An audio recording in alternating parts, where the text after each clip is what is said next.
So today a little bit more freestyle in terms of our lesson, which means it's a little bit different of a rhythm than like we're doing this chapter, this PowerPoint, these notes. We're going to kind of work our way through different domains instead. This first domain is a pretty big one, just in terms of like chapters that it covers. It is the basic and applied sciences and nutrition, which is like kind of a lot. But I want to kind of talk quickly about like how the exam blueprint works and how your exam actually works. We've already talked about that before, but I like to have it on camera and recording and all that. But then also just like again, redundancy is always clear, always going to help with clarity. But we're going to start off by taking a look at NASM's version. So this right here is the blueprint for your exam. And then I'm just going to show you really quickly a couple other certifications just to kind of make clear how this actually kind of works and how it is a resource that you have available and how many people have used this and how helpful it is. But you can see here, this is going to say it's the exam blueprint, and basically it's this idea of like these are all the domains, all the areas that your information on your exam can come from. So if you think about like this first one here, it says domain one is basic and applied sciences and nutritional concepts, and it's worth 15% of your exam. So when you guys go to take your NASM exam, and Aaron, you asked yesterday, are you allowed to use notes on your test? Not on this one, not on your main one. It is what's called a proctored exam, which means that in the past you used to have to go to like a facility, and it was like basically a company that is like a professional test giving company. NASM would essentially pay them to administer their exam. They weren't actually associated with NASM. Like this company does it for like a lot of other companies. Like if you were a nurse or like a helicopter pilot or a firefighter, like all these like random different things, this company would basically like administer these tests.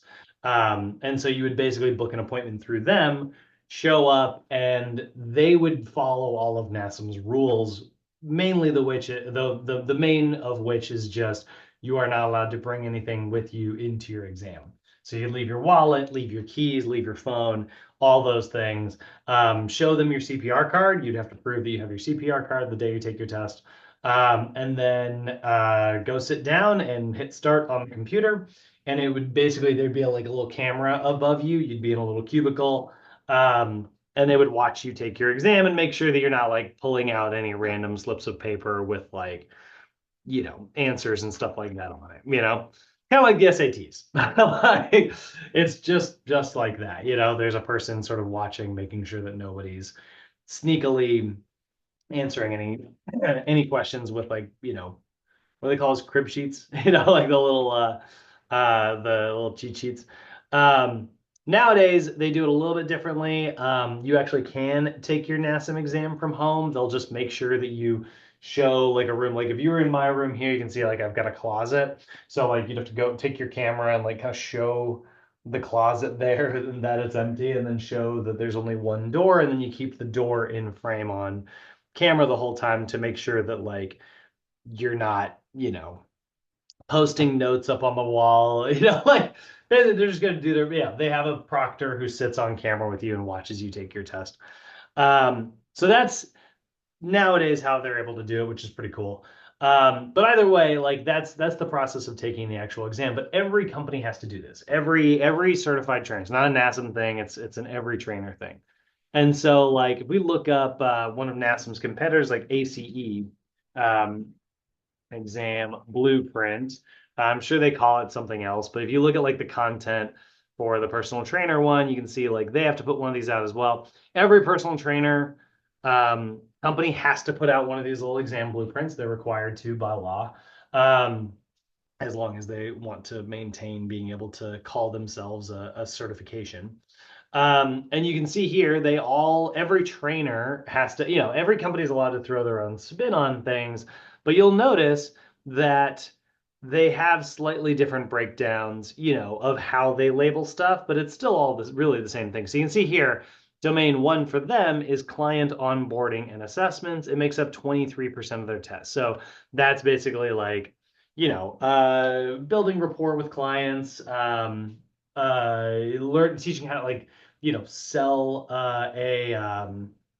sell a personal training session, how to do like a fitness assessment, which is huge, right? So that's their version. So 23% for them, that's their domain one. But if you look at your NASM one, you'll see that assessment is 16%. So a little bit less in terms of the assessment part. But then you look up here at client relations and behavioral coaching, that's 15%. So the client relations part is wrapped into the what they would call client onboarding. So it's really going to kind of cover the same topic. You look down here, we scroll down. Program design and implementation is 31% for ACE. For NASM, program design is 20%, and then exercise technique is 24%. So a little bit of a different breakdown here I'm sorry, what was 31%? of the ACE program design. Oh, that's for ACE. Okay. Yeah, for them. So they can Okay. see like program design and implementation is like a huge chunk for them. Um, and then program modification and progressions 27. So you think about it, you put that together, that's all together, that's like 57% for ACE. For NASM, you have program design and technique and instruction. You put them together, that's 44. So it's actually, I mean, you can see like every company is a little bit different, but it's like NASM's calling it program design, ACE's calling it program design, but then ACE's calling the next section, what do they call it? Program design again and implementation. NASM calls it exercise technique and training instruction. So different language, but like totally the same thing, ever so slightly different in terms of how they break it down. Just like different percentages a little bit here and there. Risk management, 19%, which is like all of your like rules to follow, like how to be in OSHA and stuff like that. Luckily, actually, NASM doesn't do any OSHA stuff. But you can see there, they only have 4 domains. NASM has 6 domains. So that's why those percentages are different. But like every company has to follow the same. So like each company's allowed to break it down differently and teach it differently. We all basically have to know most of the same things. Like I said, like NASM doesn't have to know any OSHA stuff, which is kind of nice. But you do have to know, like, you know, as a trainer, you must always maintain CPR. Both companies are going to have a question that says, like, somewhere in the exam, you guys are going to get a question. I can almost promise this. One of your questions will be like, which of the following is a requirement in order to maintain certification as a personal trainer? And then it's like 4 options. And it's like, you must be good at exercise. That's a little too vague. That's probably not the answer. You must be able to sell personal training. That's not necessarily true because it's not always a sales job in every gym. You must maintain certification and retake your test every year. That's not true. You don't have to do it every year. And then lastly, it's like you must maintain CPR at all times.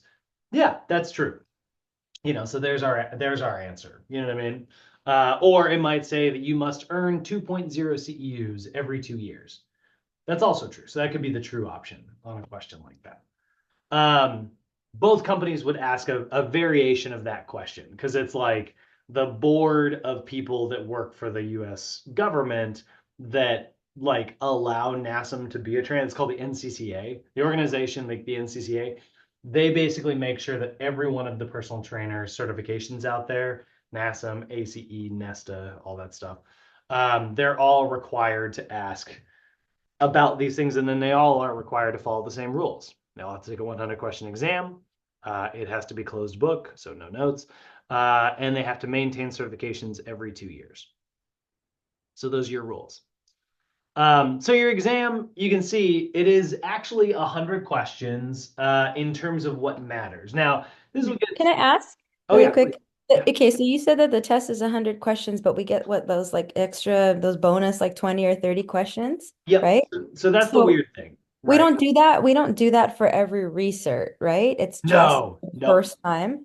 Yep. So both of you, Okay. yeah, that's a good question. Your corrective and your nutrition, 100 on the dot. Yeah. Every recertification forever after this, Mhm. 100 on the dot. You're never gonna have to take your NASM test again unless you let your NASM test expire. Oh, you mean 100 questions? Yeah, it'll always be 100 for the recertifications. That's actually not true unless I actually don't know if that's true for the other companies. But I will tell you all of NASM's. So let's go to NASM.org here. Let's say in 4 years, guys, you need to get recertified again. And so you go over here to your CPT bundles, you go to like specializations, right? And you want to get the physique and bodybuilding coach one, you know? So we click, does this say newly updated on the PES? Hold on 1 second. Sorry, totally getting distracted by that. Did they change the PES? Put in a new tab. We'll take a look at that in a minute. So let's say you want to get the physique and bodybuilding coaching, right? So this is one of their newer ones, right? It is worth, you can see right here, the CEU value is 1.9. So that takes care of your 2.0 that you have to earn every 2 years because 0.1 of it has to be CPR. Again, you have to maintain CPR. So you scroll down, it tells you a little bit about like what you're buying and stuff. You keep scrolling down, it'll tell you a little bit. Usually it'll break down like what chapters it is. What it doesn't say here though is, oh no, it does. After completing the study materials, you'll take an online exam to become a physique and bodybuilding coach. This exam features 100 multiple choice questions. So NASM always does 100.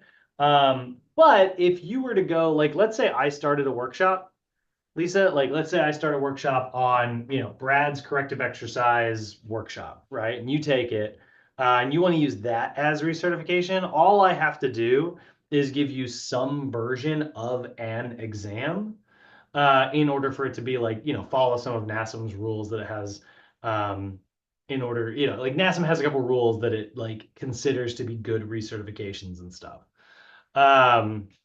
So I give an exam, I give you study materials, I give you an exam, you go to a workshop that I teach, right? And then basically, I could do 40 questions, I could do 10 questions, I could do however many I want. But I will say, for all of the NASM stuff that I've ever seen, it's always 100. I think that's just kind of their thing. I think it's why NASM designs all the materials to be worth 1.9. So part of me wonders, and I don't know this, but part of me wonders if what makes a CEU worth like enough points is the number of questions. I think it's based on the number of hours that you have to study, you know? But I wonder if it's like a combination of those things. Like you put all those things together and NASM looks at all that and goes 1.3, because it was 65 questions, it was 2 hours, something like that. So they kind of look at all that and give it like a numerical value. But all the stuff that you buy on NASM, all of it is a 90-minute test every time. It's open book. So Aaron, you were asking yesterday, the sub-certifications, the recertification, like small cert that don't necessarily like qualify you to work in a gym, but they are like used for recertification, they're all open book. You can totally take those at home or whatever. You always get 3 attempts. It's always 70% to pass. So you got to get at least a C or higher. What And about it's the always, research for the original certification? what was that? What about the research for the original certification? Any workshop that you use applies Uh-huh. as a recert for your original certification. So So unless it expires for whatever reason, right? Like because we didn't have our first aid or whatever. But yeah, other than that, we just have to do the CEUs and the first aid, and yep, that NASM certification will remain active. forever. Yeah, you have to pay And your we dues, never have to do those survey questions ever again. never ever again. No. Okay. Yeah, you never have to take, you do not have to retake your test ever again after you pass it. Okay. But you do have to maintain certification by earning 2.0 CU. So let me Yeah, having the actually, CEUs, and that will keep your NASM certification active. exactly. So we go to nasm.org right now. Friggin' NASM, I will say this. They have screwed the pooch on this twice for me. But if you look, you'll say like, welcome back, Brad, and you'll notice it's my name and it's my profile with all my stuff. But then it put my regular email and my Sochi email together. Like there's all my billing and oh, that's actually my old address. I need to update that. Freaking look at if I gotta where's my research? They changed everything. Where is it? Profile, that's that. credentials, my credentials. There we go. So you can see all my certifications that I've had, and you can see the ones that have expired, and it's all the like certified personal trainer, right? Certified personal trainer, right? Like it shows you like all of the expirations and stuff, and it's like my current personal trainer certification expires February 12th, 2025. So come February, I have to do my recertification. So I'll just go over here to recertification, and you can see like, view and manage your CEUs. So I click this. Oh, that's right. This finally went into effect. Hey, it's not a CPT anymore. It's an ICPT, which I think just means international. So I've got 3 months remaining, and you will notice that I have done 0 of my CEUs. So I need to earn 2.0 CEUs by February 12th, 2025. That February 12th is like my date. That's the like, I told you guys, I always keep it right around Valentine's Day because it's kind of easy to remember. But that's the like, that is the CEU. So what I can do is I go to my CEUs here, and you'll notice it's blank, right? Because again, I need 2 point. I've got nothing right now. I haven't plugged in my current CPR card. But if I go to my CEUs, let's say like if I took it through NASM, so let's say like I bought one through here, NASM, because it's like their own company, they're really good about just like it kind of just plugs in instantly. Like as soon as I passed my test, I just like went back to this page, it would be like 1.9, it would just like fill up. Which is nice. That's one of the advantages of going like within the same company. It just applies it like really quickly and easily for you, which is really, really good. But let's say I didn't. Let's say I go over here and like Axiom, right? So Axiom Fitness Academy, watch a lot of their videos, right? If I go to CEUs here, let's see if they have any continuing education stuff here. So they got a personal trainer course. So I'll go ahead and just leave that there. Now I'm going to search, right? So I'm going to click add provider or petition CEUs, right? So I can do either add a provider that already exists, or I'll talk about petitioning in just a second. So we're going to go select. Let's search for Axiom and see if they're in here. And sure enough, there's one called Axiom, but then there's Axiom Fitness Academy, which we know is the full name. And sure enough, right there, if I went and took the 2-day live training thing, see how it's worth 1.6 CEUs? So I would basically like plug that in. And then if I took their squat workshop as well, that one's worth 0.3 CEUs. So I would basically click this, tell them when I took it, say Friday or Saturday the 5th. And then I do need to provide documentation proving that I took it. So I would, select file, plug in a PDF there, and then I would hit add and save CEUs. And then they basically have like a guy in the background who's going to look at that and say, yep, that's all the stuff that they sent us. That's true. They have a team of people who do that. And basically then I go back here. I don't know how many hours it'll take to update. I don't know how quick that happens. So I don't really do anything. They didn't have this when I did other companies. But I go back here, and this 2.0 would change to, I guess it would be 1.7, right? Because I took the 0.31, so I still need a remaining 1.7. If you were to take your recertifications prior to your expiration date, you still have that same expiration date and it would just kind of reboot itself once that date comes, or would it change? Does that make sense? So when you say prior, do you mean like if I did the CEU, like, so mine is on February 12th. If I did my CEUs today, is that what you mean? Yeah. Yeah, so it actually doesn't matter. What it'll say is it'll say 3 months remaining, and it'll be 2 months remaining, and it'll be like 1 month remaining, and it would say like CEUs you needed. Now let's say I get that to 0, right? I do all my 1.9, and I turn in my new CPR card. And that's one thing you can do. Like, here's the thing. This is where it is like a little confusing timeline wise. I think the reason you're asking this question, let's say, because like my CPR card from last time is still active. It lasts 2 years, right? And I always do mine on like February 11th. You know what I mean? Like I do my CPR right before my expiration every time. That's how I do it. So it's actually active right now. So like if I plugged it in and then I plugged in all my CEUs today, it would say 0 CEUs needed, 3 months remaining. And then it would count down 2 months remaining, 1 month remaining. So you can kind of cheat on the CPR part. You can just plug it in whenever. But legally, you are considered uncertified as a trainer anytime you don't have a current CPR card. Oh, wow. Maybe not on the NASM website. Maybe NASM doesn't know about it. But if something happens, somebody has a heart attack on like your training session, and then like you do CPR on them and they die, right? And all of a sudden you go up in front of a judge and you're like, hey, your CPR card expired yesterday, like the day before this person died. Here's the thing, in real life, you'd probably be fine. Any lawyer good enough is like, no, like you're gonna be fine.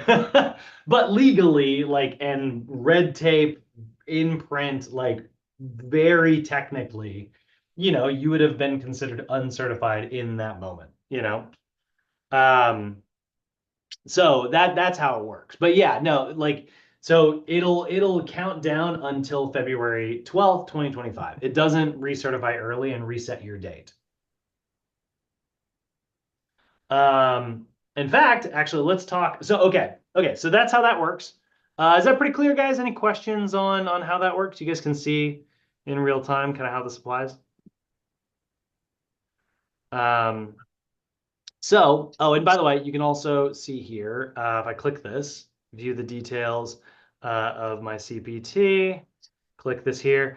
And I will say, like, one thing that I bought, if I go to renewal, yeah, you'll see, like, here's the renewal page. You can see, like, it'll also fill this up. So it's kind of just like another way to look at it.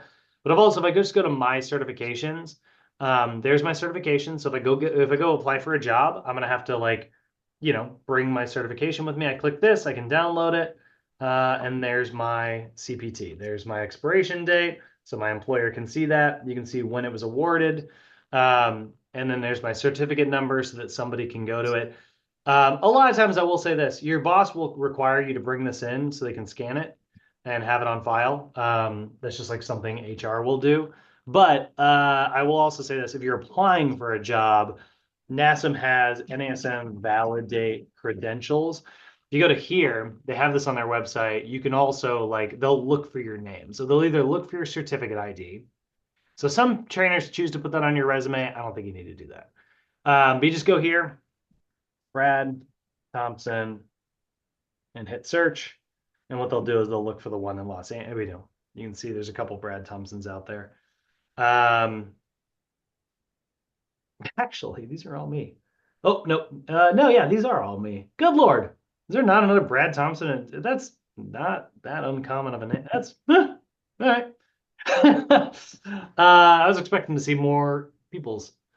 But yeah, you can see like there's all my certs, and I'm considered that what they really look at is right here, current as of 10/16, which is today. As of today, they are current. So they'll look at that, and then they'll look at, like I said, the expiration date. Oh, that's weird. No one says. Oh, right. It will do that. So here's one other interesting thing. You'll see this. So it says like I am NASM CPR certified until it says 2026. So that one's actually a little bit longer than the other one. And I don't know why they do that, but that's a weird thing. That's like it's been a bug for years. So yeah, so that is how this back portal. So you guys will all have a back portal that looks just like this once you log in to your NASM. That's once you take the test that this portal becomes active. Yeah, so I could make you, Lisa, I could like make you an account right now. I can make all you guys an account like right now, and you would just basically have a NASM account. And it would have like a back door like this. Yeah. But what it would have is it would be completely blank. It would just be nothing until we would go on to the way we do it here at Sochi is we go onto your account and I have like a little promo code Mhm. that I plug onto your account, and then it all of a sudden your account like unlocks and you have access to all of this other stuff. And it'll, instead of saying like you have three, it won't say any of this because you don't have months remaining because you haven't passed your test yet. But you'll Mhm. have a different page, which is this section. So you'll have all this stuff. Um, and instead of credentials and stuff, I think you'll go to learning. Yeah, you go to learning and courses, and then you'll have these little things here, and you click them, and one of them will have like a test scheduler. And I'll walk you through all that when we put it. I do that individually with you guys. I do it for you, and I'm like, what day do you want to schedule? And that way, like, it just takes the pressure off your shoulders. I show you how to reschedule if you do want to change your mind, because you can do that as long as it's within like 24 hours notice.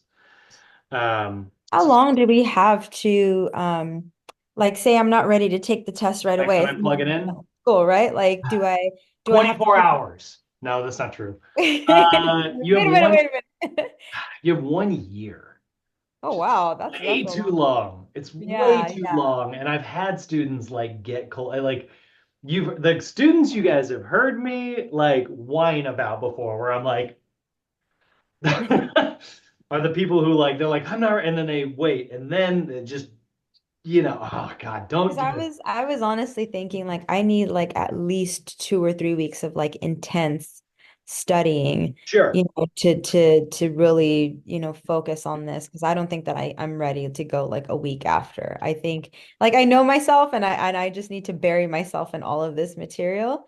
And Uh-huh. so my goal is to not go 1 month, like past 1 month. I want to give myself 2 to 3 weeks to be realistic because I I know like myself, that. I but will I say, don't want to go oh, past that 1 month because then I'm just gonna start like memory dump, yeah. I will say a lot of people will often say, I need like another, study. And a lot of times people don't. Uh-huh. They're gonna do a lot better than they think they will. But I get it. I totally get it. So yeah, whatever you want for that like emotional confidence part of your test taking, Yes. take the time that you need, but try to keep that time brief, Yeah, yeah. I Like, intend to not go past a month because, then the holidays are gonna come and everything is just gonna snowball. And so I'm like, okay, the school part, it's like, okay, I won't have these, 20 something hours taking up mhm, my time. So that's time that I can dedicate to just studying and getting my flashcards and yeah. just going over all of the materials. Like here's what like if I was analyzing, like Aaron, Frank, you guys are brand new. You know what I mean? I wouldn't expect you to be test ready. That would be nuts. Um Yasmin, Trisha, I think you guys are relatively new, but I think we're in a fairly good spot. There's a few other things that I would say like need some polishing in terms of, and they're the courses that you haven't taken yet. Lisa, I would say if you took your test in 4 hours, I think you'd be fine. I don't think so, but I really need help with But I energy. get how your heart feels. Yeah, Like, I'm like, yeah, no. if you somehow didn't pass, if I made you take it in the next 4 hours and then you somehow didn't pass, I would immediately assume it's not because of this. It would be because of this. I'm a good test taker, but I just feel like a lot of the material too, I just needed to sink in. So I really need to just Yeah. study like all of the things, all of the challenges that I had with like the scheduling and stuff throughout these last like 9, 10 months. That was really that's where I struggled because I didn't get that time to, go over the material the way I should have, right? Yeah. But those are the things that I feel like, okay, I had some setbacks too, like here and there, personal stuff, and that Sure. there were times that I to soak in those parts of information and I didn't. So that's kind of really where the review for me it Yeah. kicks in. You're definitely not the first to get to the very end and be like, I don't feel ready.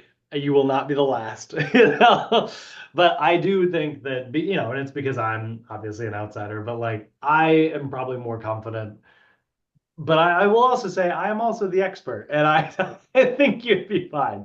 But I get to a place where you feel fine, That's the real key to making sure that you get it on the first try. Um, so yeah, like you can see here, CPT-7 content. I actually can't. So yeah, so that is seeing out lunch the wrong Well, thing. I asked too about the time frame that after the test, I mean, after like finishing the program and how much time we're allotted after because of the whole CPR thing. Yes, and there is Too, that. it's like, okay, so like, what if I don't get it, within the next 2 weeks and the class isn't offered for another like 2 or 3 months? Like, Yeah. if I come to the end of October and it's not offered within this year, and then I have to go into the following year, right, to wait for that CPR to Yeah, take the test. that would be jacked up. We're not gonna we don't do that. No. Worst case scenario is it rolls around, you maybe your schedule doesn't happen. So then we'll Mhm. pay the whatever, it's very cheap. I think it's like actually we can look. It's on their website. NSM CPO. So they didn't used to allow you to do this, but now Mhm. they have CPR. So it's $50. So we'll pay for that. Okay. It's, a little online version that does count now. I did that. This is what I do now. Here's the thing. I get to take it for free. I get to take it at Sochi. Oh, that's awesome. It is. Yeah. I pay the $50 though. I'd rather be at home. What? You know what? And that's what I was telling you. Like my neighbor CPA, he's a trainer. He's a CPR certified trainer. And then I just found out yesterday too. He's like, oh yeah, I'm also like a certified lifeguard. I'm like, what the heck? That's Because he's a funny. sports performance coach. Yeah. So okay, he'll be my safety net if like I can't get the CPR certification Yeah. somehow. But so we have paid for that for students before, Yeah. just due to scheduling issues and stuff. Okay, okay. Yeah, I guess that's kind of like where my, I don't know, like anxiety is kicking in because I'm like, okay, what if I, in 2 or 3 weeks I'm like ready to go and then the class isn't offered for like another month or two and then it's like I'm gonna lose all of that momentum, waiting for this class to happen. Yeah. No, I trust And me. and I just feel like okay, if I get that over with, that's like one thing I know. I'm a list person too. So Right. I want to check that box off because that will quell my anxiety about I just need to memorize this, pass this thing, because this is the one thing I need to get out of the way before I fully dedicate myself to, getting all of this material and information. Totally. So there is also, I will say this, when you go for your CPT-7, so I have a little fake version on my account that they were nice enough to NASA was nice enough to plug on just because I teach this stuff. So when you get your account, yours will look like this. It'll say like NASM certified personal trainer, click launch course, and you'll see loading, loading, loading. Welcome back. Continue where you left off. You'll see like this, it's your textbook. It's your chapters. It's going to go through like welcome to NASA and this and that, and it's your textbook. You know what I mean? There will be like little videos, blah blah blah, and like you can go through those, and then it can break down like the definitions that are in your textbook. But it's your textbook. You'll have interactive like version of it. And then you go to like the end here and it'll say like here's your review and blah blah blah. And then it'll do like a little like knowledge check, a little like what does evidence-based practice refer to, right? So it's Mhm. like a subjective decision-making model, or is it the use of anecdotal data, the conscientious use of current research in making decisions about client care, systematic training development of a model of certification, right? So yeah, so you're basically going to like punch that in, hit next. It'll do another little survey question. Each phase, match them to the correct category. So what is it? You drag it? Is that how this works? Some of these are really weird. It's just a double click. Is that what it is? Yeah, it's a click. Okay. So two, and so it's like it's just having you do um your like play a little game here. So it'll do stuff like that, which is kind of nice. And then it'll move into, you can see here's the second section of chapter one. And then it's totally, again, it's just your textbook. Um, and then we go back here on this page, and this is something people miss sometimes because you'll notice it doesn't look, the launch course button is huge, right? Like that's the thing that just brought me into the interactive textbook. But like right here, this little tiny button is huge. It's a CPT-7 practice exam It'll give you 2 hours, which is how long you go to take your real test. It will only be 100 questions, so it doesn't simulate the 120. It doesn't simulate the survey questions. But you click attempt quiz. Do we have access to this You will have access to this. Yep. before the test, right? Uh-huh. Oh, Yep. that's awesome. And so Okay. it's 100 little questions, and Yeah. it works the way the real test works. So you click like at this first one here. Mhm. Proper extensibility of the global core muscles is important when performing the medicine ball pullover throw, right? Sorry, which of the core muscles? So proper extensibility means flexibility when performing the medicine ball pullover throw. So what needs to be flexible in order to do that, right? Is it your diaphragm, your lats, your multifidus, your quad? So you're gonna click whatever you want, right? Let's say diaphragm, and that's gonna be wrong. So I'm gonna click that. I'm gonna click finish attempt here. It says answer saved. We go down here and but let's say I'm like, oh, now I'm not, oh, I missed one, right? I'm like reviewing this and I see not answered yet. You can see I did that. I've got 99 not answered yet. But let's say I see that and I go, oh, return to attempt. And my timer's still going, but I can go back and be like, oh, I forgot to answer question 55 here. So I can click that and then select the thing. You know what I mean? Mhm. So then I'll go to finish attempt here, scroll down, I'm going to submit, and it's going to say like, hey, you have a ton of you have a ton of unanswered questions. Whatever, just submit it. Oh, look, I got them all wrong. But what it'll do is it'll say, like, I go to this first one.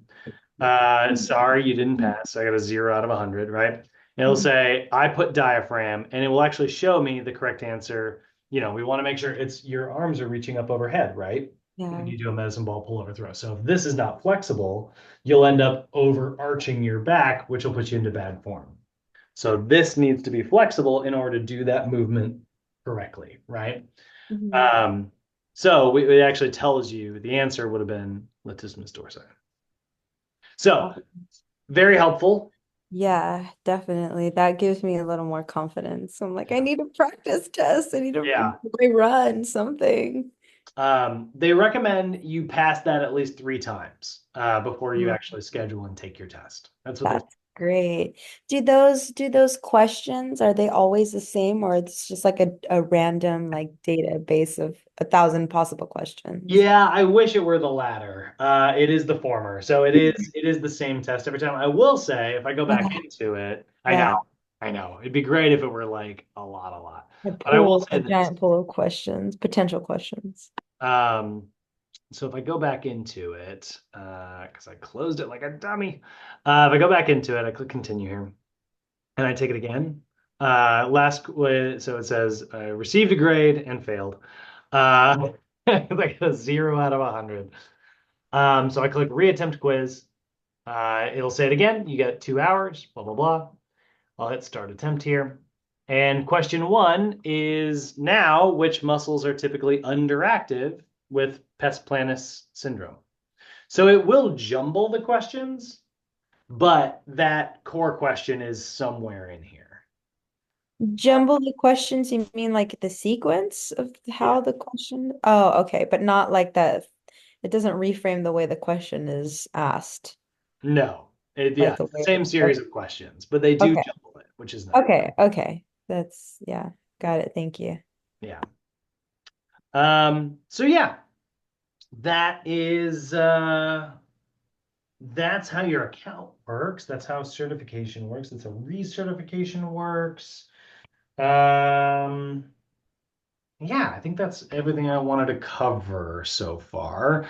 Any questions on any of this, guys? Yasmin, we answered your question. Lisa, that's pretty clear.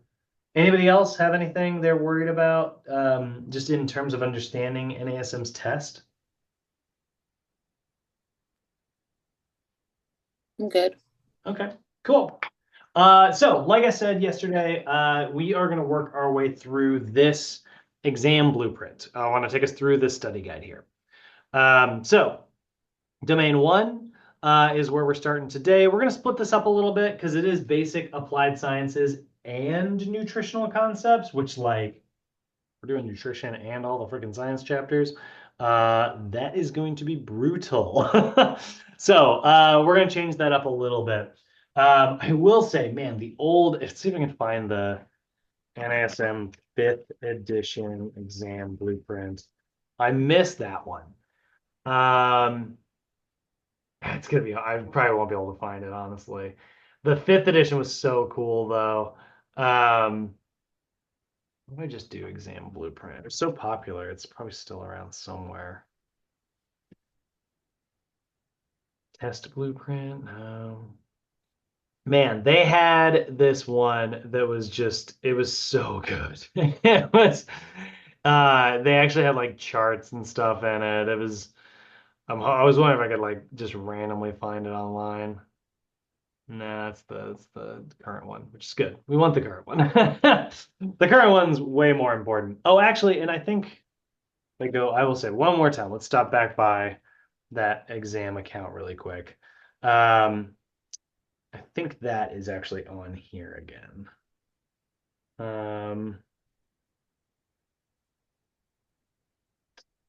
Isn't it? Isn't it a launch course? Down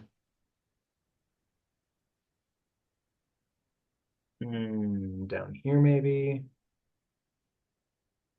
Conclusion and appendices. So, okay. So here's actually one more thing I do want to show you. You'll have this on your account as well.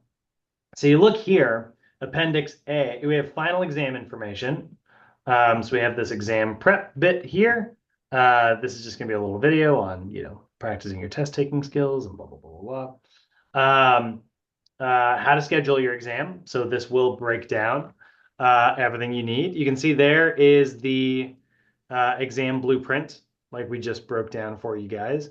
And it's cool. They break this one down. I will say one thing that I like about this one is it breaks down the chapters. So professional development and responsibility, chapters 1 and 2, blah, blah, blah, blah, blah. So that's kind of cool as well. Go over here and you can see, oops, wrong button. Appendix A, and here's all of our assessment forms. So this has the PAR-Q available for download. You guys have seen me get this off NASM's regular website a million times, so you don't really need to get it from here. But this one's nice because it's actually digital. So you can just have, like, if you send it to your client on their computer, you can see it's an interactive PDF. So that one is a little better than the one on the website. Lifestyle and health history handout. You've seen me download that a million times as well. But again, same thing as is on the regular website. And then the body composition assessment form that's available on the website as well. So this is just like a nice thing about your back door is that, like, if NASM's website, is just being a pain in the butt for you, you can always go here. Here is our exercise. Hold on. Here are some example exercise programs. So here's like a fat loss program that NASM wrote as an example. And this is, I think, the same one out of your textbook. You can see there's version, looks just slightly different than mine, but like foam roll the calves, adductors, and lats. This is a phase 1 routine, so you'll see it's static stretches. Floor bridge, cobra, and then single leg balance with reach in the frontal plane. So that's the abduction one. And they're doing like 15 reps, so then 16. And then a ball squat, bodyweight good mornings, incline push-up, tubing row, so just resistance band row, and then tubing shoulder press. And then you can see they broke it down: squat pattern, hinge pattern, push pattern, pull pattern, press pattern. Not too different than the stuff I've shown you guys, but tons of examples here. Here's a bunch of fat loss workouts. Oh, there we go. There's page 2. I was like, where are the other ones? Here's a muscle gain workout, and here's a sports performance workouts. And they have them for all of the different phases. So that's also just a really cool thing that you'll have. And then they've got their little muscular system here, so you can break down all your muscles. This is no different than what is in your textbook. That has all the pictures of all the muscles. So you can do that. There's the other forms. I knew there were more forms. Okay. There's the annual and monthly template that you saw me use a couple days ago, right? So you can scratch out and show your client their schedule, cardio assessments, dynamic postural assessments. Here's the OPT. model. Sorry, OPT template, not model. So you can write your workouts. So yeah, anyway, you'll have this like back door to all of this stuff, including, I don't know why you would necessarily need this. It's easier to Google, but there's the 1 rep max converter. So if your client did 10 reps at, we'll say like 100 and 10 reps at 120 pounds, that will tell you that their 1 rep max should be about 160, Um, so kind of nice, I guess, if you don't have a calculator or you don't have access to the internet. But so yeah, that is all the stuff. That's all the stuff. It's all the stuff we need. um, so let's go ahead and work our way through. Like I said, I want to get into and go through our study guide here, so that we can be as familiar with this as possible. So I want to take us through basic and applied sciences. Today, not the nutritional concepts, but we need section 1 here, concepts and structures of anatomy. That includes our nervous system, our muscular system, our skeletal system, cardiorespiratory, which cardiorespiratory is going to mean cardiovascular and respiratory separately, and endocrine. So we need to know the function of nervous, muscular, skeletal, endocrine, cardiovascular, and respiratory. And then when they're not including up here, but is important, is digestive and metabolism. So basically it's like, okay, you need to know by definition what your nervous system is, right? So that's in our textbooks, right? Definition of the nervous system is a communication network throughout the body, providing sensory feedback. Or you could say like the muscular system, a series of muscles under the control of our nervous system, responsible for manipulating our skeletal system. So all those definitions, that's going to be an important thing for us to kind of go over. Skeletal system, right? So we're going to work our way through those. So we're going to take ourselves over to the PowerPoint here, just because that's going to make it easier for me to organize my thoughts. That's not my PowerPoints. PowerPoints are over here. I do it every single time. So chapter 5, the nervous, muscular, and skeletal system. So again, we sort of look at our PowerPoint here and kind of go through those definitions, right? So we're talking about those three. We're going to be talking about our kinetic chain, right? So kinetic chain is going to be your nervous system controlling everything, the skeletal system giving you a framework, and the muscular system manipulating that framework under the control of the nervous system. So your brain controls everything. The muscular system actually does the moving, and the skeletal system gives you the framework or gives you something to move, right? So we put those three together. That's how we get the kinetic chain, right? Then we look at our actual like nervous system. Like I said a second ago, it's a specialized network that transmit information. So it's a communication network throughout the body. It is in charge of like receiving sensory information, and then also is responsible for creating movement. So it is also going to do our muscular contractions, right? As well as like organ contractions as well. So your nervous system is responsible for like bringing information in, interpreting that information, and sending that information back out. So we go back to our blueprint here. We sort of scroll down because I will say it's a little bit, it doesn't go in the same order as like your chapters, unfortunately, but sort of look here, and it's like we need to understand, our definition of that system, right? So, okay, understand the definition of our nervous system, communication network, get that definition down, right? Then other things in our nervous system we have to remember is like our principles of motor development. You guys might remember some of these terms here. So motor development, if I kind of scroll down, sort of at the end of our whole chapter here. Right, maybe at the end of the nervous system here.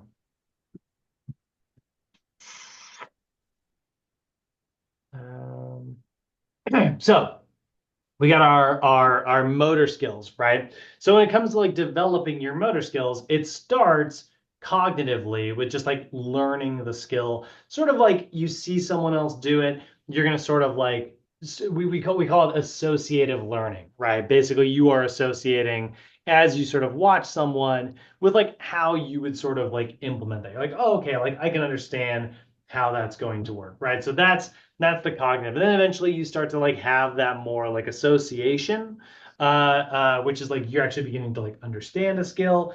Like I watched it enough, I think that I can actually do this, you know? And then eventually you have like autonomous understanding of like a particular skill.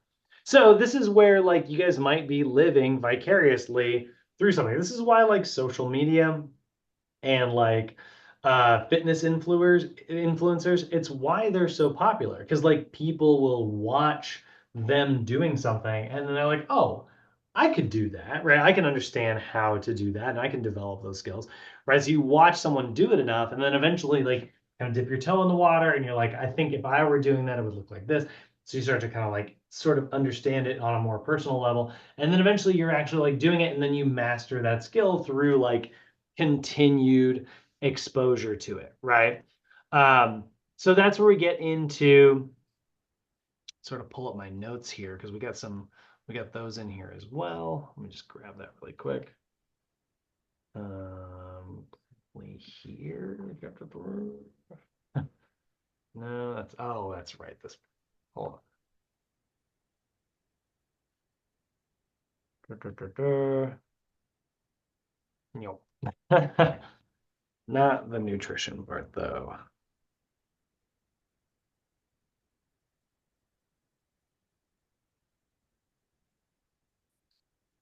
Scrolling. Oh my gosh. Okay, let's just go motor. Is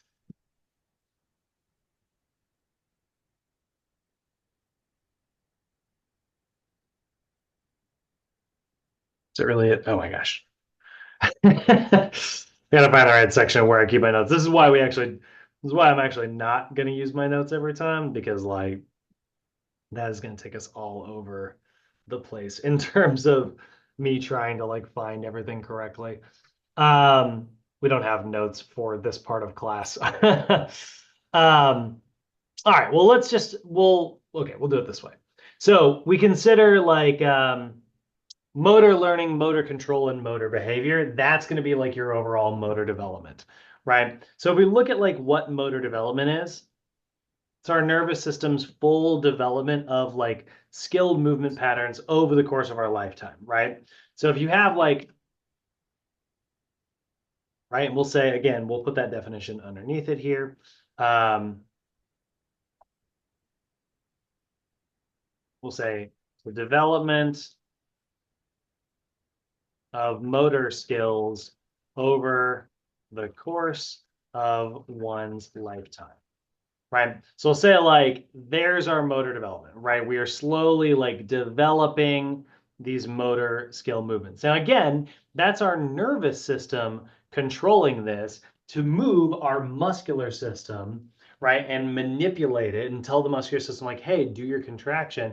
And then that contraction is dragging around our skeletal system, right? So that's why it's a kinetic chain, because like if we have bad motor development, it's going to tell our nervous system how to do things. Our nervous system, it's going to know how to do things incorrectly, right? So then like it's going to tell our muscles how to contract incorrectly, which is then going to move our skeletal system incorrectly. And that's going to cause, aches and pains and overactive and underactive muscles there, right?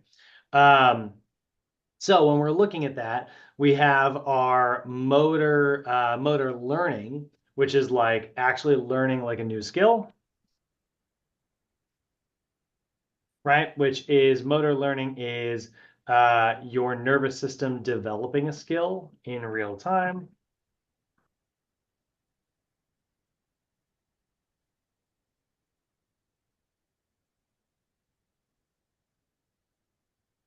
So you're developing that through practice and experience, right? Um,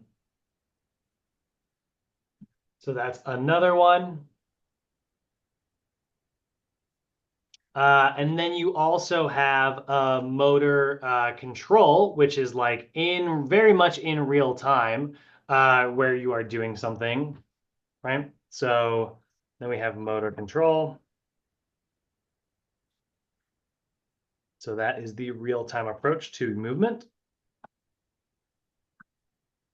Ah.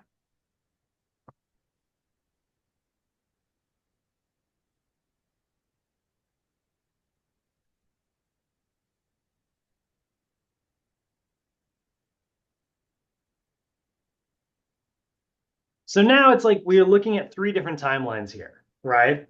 Like, let's say I've got a brand new client, like that's a really good way to kind of consider these three things here, right? So I've got my overall motor control, which is like, like let's say I have Erin do something she's never done before. So I'm like, Erin, I'm gonna have you do this movement you've never done before, right? Teach you a brand new exercise that you have no idea how to do. So your motor control is like you experiencing that in real time, right? So motor control is like, okay, this feels weird, right? You are feeling it, right? But as we do, like we do a first set, like you get a little bit of rest. You do a second set, you get a little bit of rest. So now you're starting to like over time, you're learning how to do that skill. You're getting a little bit better at it. You're getting a little bit better at it. And guys, you'll experience that. Like think about the times we've been in the gym doing exercises.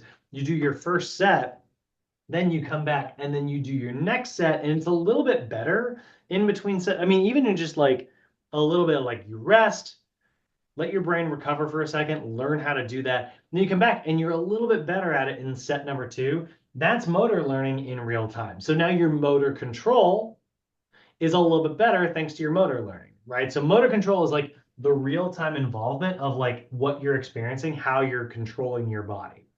The better you get at it, the better motor learning you experience, the better motor control you have. And then motor development is the skill over like your entire lifetime. So motor development is very good, but also can be very bad. If you've been learning how to do something the wrong way for a really long time, you have a lot of motor development with this improper movement skill.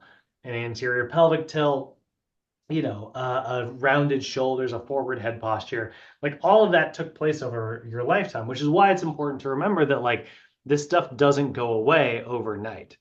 So, okay, let's rearrange this a little bit in terms of timeline, right? So say motor control is like the here and the now. It's like as you're experiencing it in very much like real time. So whatever you guys are doing at home right now, like moving in whatever capacity you are, you're experiencing some version of motor control. But the more motor control of whatever it is you are doing right now that you are experiencing, that's giving you motor learning. You are learning to get really good at whatever it is you're at home doing right now.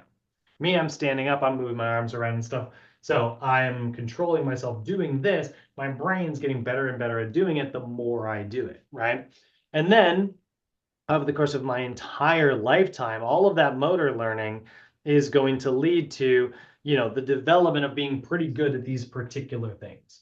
So you take all of that and put that together, that's human movement in a nutshell, right? It's all of this kind of coming together very much in real time here. And that is what we refer to as our overall just human behavior.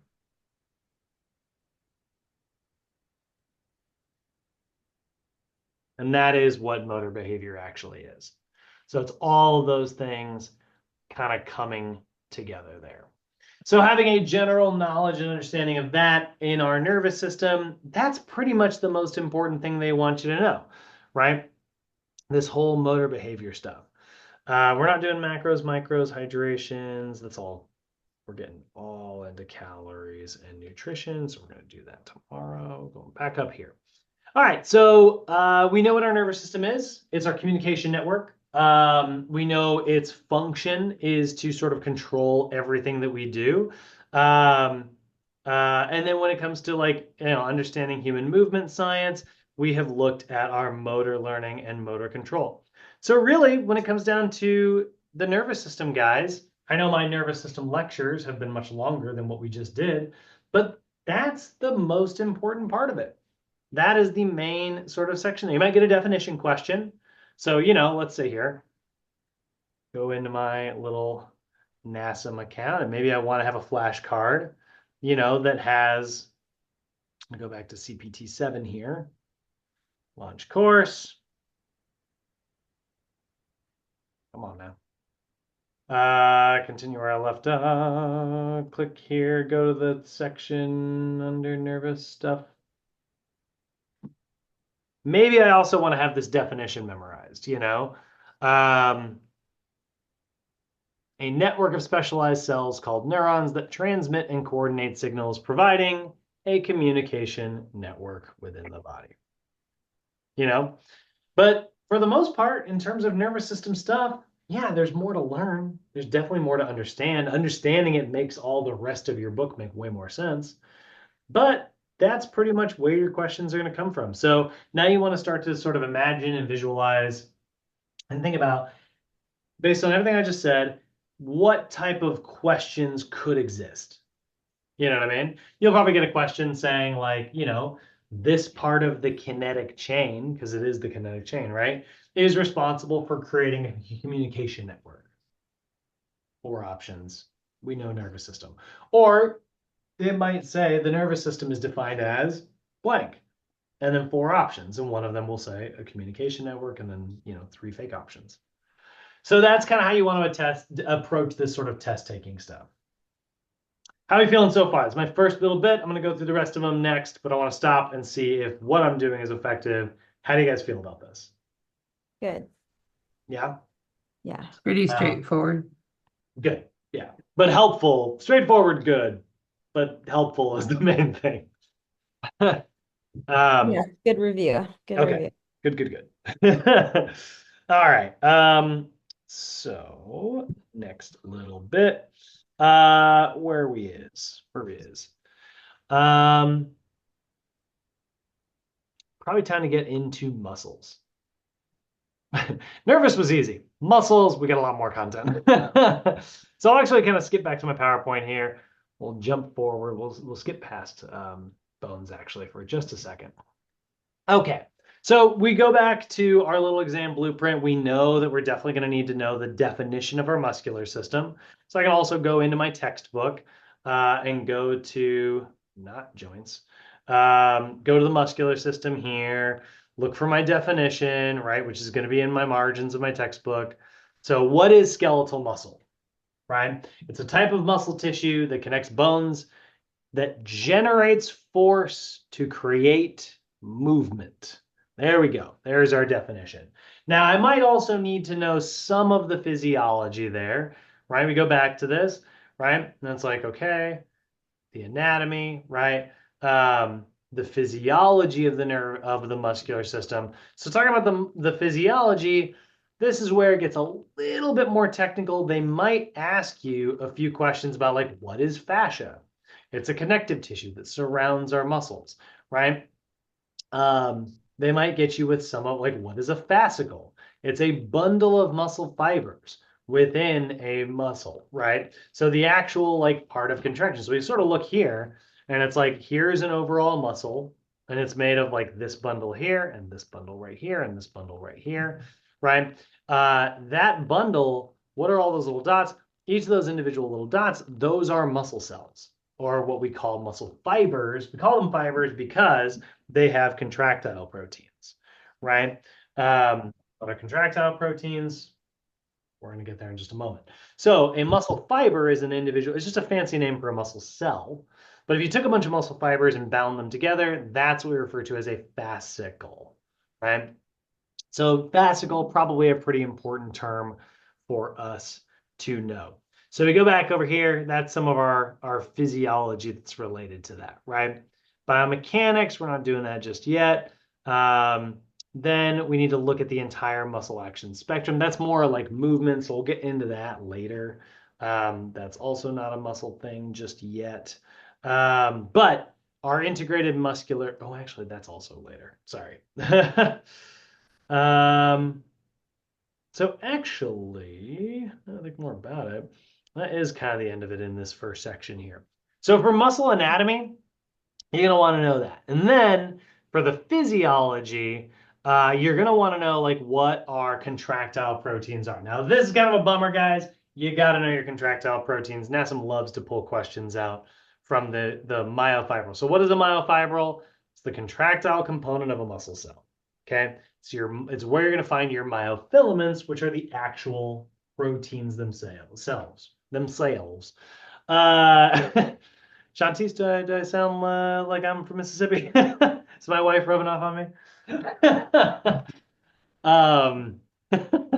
She's not here right now, actually. She's out of that, but like if she were on the other side of this wall, she'd be shaking her fist at me. So our myofibrils, right? So let's say we've got a muscle cell here. We'll call that our overall, like, there's our muscle fiber, right? Now, if you were to zoom in on that muscle fiber, what you would see are these like long rods running from end to end. They would look something kind of like that, right? They're just stuffed to the gills. Now, we talked about this in terms of physiology. Remember, we talked about muscular development, right? So this is a sort of a long sort of section here, and I'll make these look just a little bit different in just one moment. There, that should be enough. Let's fill that up. Here's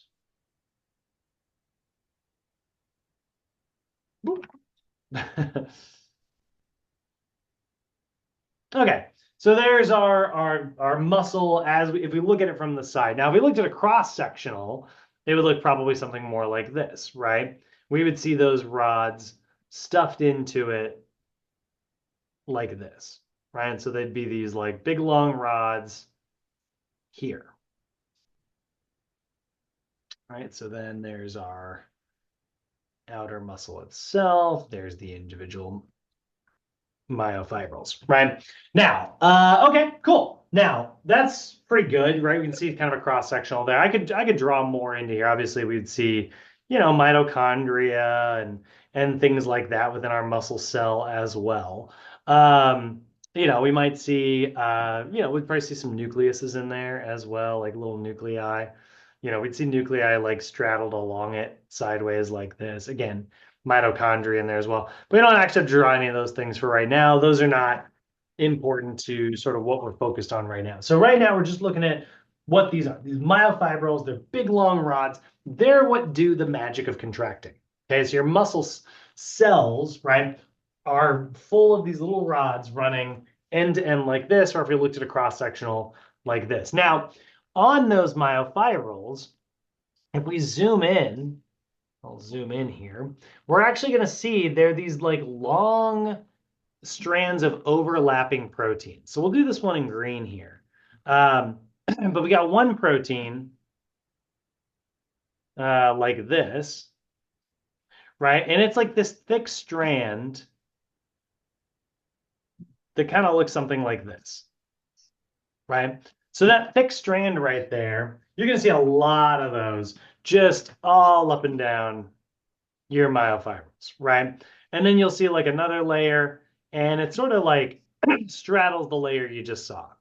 So it might look something kind of like that, where it straddles it, and then we'll go back to, it's kind of like the way you like stack bricks, you know what I mean? Like you straddle them, you don't want them all like lined up. That's going to give us structural integrity, making sure they're all lined up. So that thick strand right there, that is what we call myosin.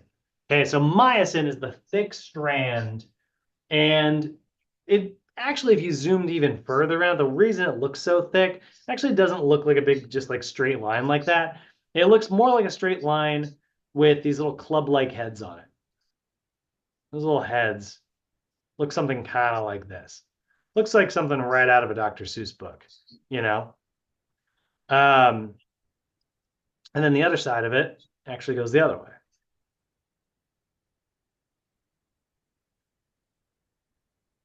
So there's our myosin, right? This big, thick strand with these little club-like heads on it. And myosin's little club-like heads, they like to reach up. They need something to grab onto. So we're going to see another protein in here called actin. And actin is the thin strand, okay? Actin actually straddles the myosin. So it actually is sort of in the middle between each of those. Okay, so it looks something kind of like that. my drawing through. So it looks a little bit more kind of something like that. Give myself a space here. So there's our myosin strands, right? These should be pulled a little bit further apart than what I did. So they kind of straddle at something kind of like that. Now, what happens is the little club-like head. So let's give this a myosin strand up here, right? Or sorry, an actin strand up here. So actin kind of overlaps with the myosin. But what happens is these little heads are going to reach up, right? Like myosin's big, thick heads. They're going to reach up like this. And it's actually going to grab actin. And then it's going to straighten out. So instead of being like curved the way it is, where it's curved kind of like this, it'll actually straighten out like that. And it'll pull this way. And then this one will straighten out and it'll pull that way. And what will happen is we'll actually move the actin strand from here to there. And it'll shorten. And so when that happens in all of these little strands, right, simultaneously, when all those little club-like heads reach up and grab, your entire muscle cell, remember, we're looking at a muscle cell here, the whole thing is going to pull towards its center. And it's going to shorten kind of like that. And then it can relax back to normal length like that. So that is what a myofibril is. A myofibril is a big, long rod with little proteins in that rod, and all of those proteins slide across each other to make that rod go from being this long to this long. And when all those rods shorten simultaneously, the whole muscle cell shortens. And when all the muscle cells shorten simultaneously, the whole muscle shortens. And they slide across each other, right? So we call that the sliding filament model. So a myofibril is the contractile component of a muscle cell, meaning that it has actin and myosin straddling it along the way. It looks like this, right? There's actin, little thin strand. There's myosin, it's the thick strand with all those little heads. Now, actin is really stringy with little binding sites. Myosin has thick little heads that like to grab onto the actin. So, and like I said, they're straddled, right? So see how like my drawing here is kind of straddled from side to side. The reason for that is because if you sort of look at it, it makes a zigzag like this. And so the area between this part of the zigzag and this part of the zigzag, we call that the sarcomere.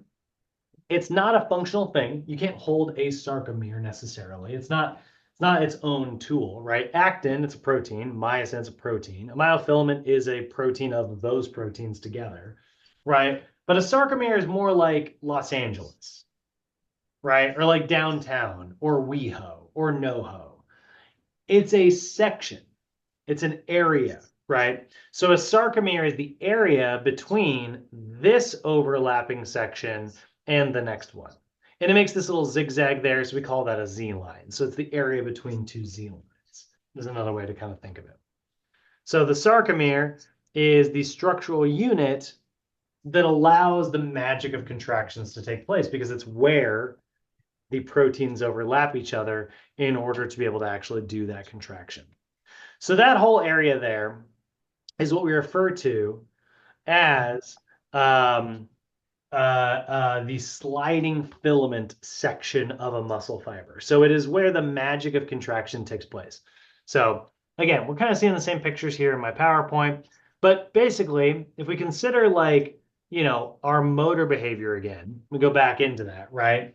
Motor control is where your nervous system is interacting with your muscular system to create all that human movement. So going back to our little blueprint here, right? And further understanding this, and then understanding the physiology of our muscular system, you guys can start to see how, like, again, this is all influenced under the control of our nervous system. So your muscular system is like these little proteins that overlap. Your nervous system zaps the muscular system in order for that to happen. And that process is what we refer to as a motor unit. which actually isn't in here as a definition, which I am shocked at. So a motor unit, just to explain that because I talked about it, is one neuron and all the muscle cells that it is innervating is what it says, or just zapping, triggering, right? So you see here, my little picture on the web right now. 1, 2, 3, 4, 5, 6, 7. So 7 muscle cells here, right? Skeletal muscle fibers, muscle cells, right? So 7 of those. This neuron has 1, 2, 3, 4 little fingers branching out from it. So it's going to zap 4 of those 7 muscle fibers, right? So 4 muscle fibers contracting, not going to be a very big contraction. That might be something like an eye twitch. But you could have a motor unit that is connected to thousands of muscle fibers. So this motor unit is like, oh, we're squatting.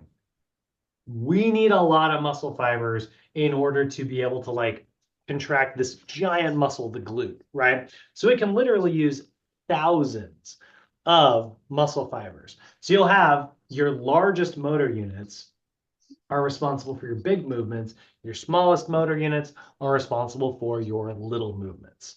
And motor unit recruitment, getting the more motor units you can fire, the stronger you can lift. So our understanding of like muscle anatomy, muscle physiology, and nervous physiology is actually what gives us an understanding of where our sets and reps and stuff come from. Looking at yesterday's lesson while we were talking about the OPT model and just understanding like as we go up the staircase, right? Maximal strength is only 1 to 5 repetitions. Very low number of reps for a workout, right? But it's also lifting at like 85 to 100% of your 1 rep max. So you're using as much strength as you possibly can to do all of this lifting. So when you're lifting very heavy like that, that's going to give you the most motor unit recruitment you can. You are going to use as many muscle fibers as possible to do those movements, which is why strength is much more about like your nervous system's ability to control your muscles than it is about like the size of your muscles. Size of your muscles is also important, but you get a lot out of just simply, teaching your brain how to do the movement. So there's our nervous and our muscular system there. Next thing we got to look at is the skeletal system, which for the most part, as a definition, pretty simple to understand. Sort of look at that here. Really, you're just going to get a definition and you might get a couple physiology questions related to it. So we go to the skeletal system here. By definition, we're going to see it is a series of bones throughout the body, right? As well as all of your joints. And the joints are what we refer to as like an articulation, where 2 bones come together. So the meeting place between bones, that's your joint. Because you wouldn't be able to move around very effectively if it was literally just like the arm bone, right? Instead, it's like a series of bones. And so because there's a little bit of space between them, you can manipulate them individually.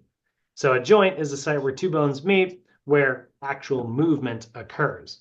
So the muscular system is dragging around the bones, and the joints are what allow those bones to be manipulated in different directions there. And really, yeah, that's a good chunk of it. You might need to know the difference between axial and appendicular. Axial skeleton is your skull, your vertebrae, and your rib cage. Your appendicular skeleton is your appendages. It is your shoulder girdle, so where your collarbone is attached to your scapula holding on your arm, and your pelvic girdle, as well as your legs. So your pelvis attached to your legs. So appendages, appendicular, axial, along the axial line, which is your center line. And then the other big thing, this is the important one, your skeletal system acts as levers for your muscular system to manipulate. So they are rigid rods that your muscles are attaching to, that your muscles are going to manipulate. So speaking of like levers, right, and really that's it for the skeletal system in terms of like what's most important. we then look a little bit, we start to start to shift our conversation away from just anatomy, skeletal, nervous, and muscular, and into biomechanics.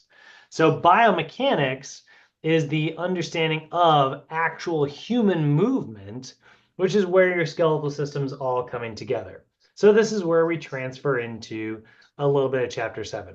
So guys, based on what we just did, chapter 5 is a pretty big chapter. You should totally read the whole thing. You should study the whole thing. You should master the whole thing because it will give you a deeper understanding of all your other stuff. But in terms of test content, you can see we didn't have a ton of like testable information in those chapters. It's mostly deep understanding of those things that help us understand all of our other concepts later on. So they're a great foundation. They're very important. But in terms of like test questions, relatively limited. It's pretty easy to get a definition question and be like, that's the muscular system. That's the skeletal system. That's motor behavior. That's motor development, you know? Okay. So muscular force, is that the one I want? Just trying to go somewhat in order here. No.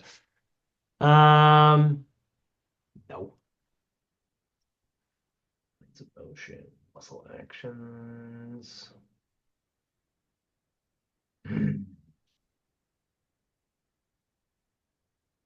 It might be under here. Where are you, Torque?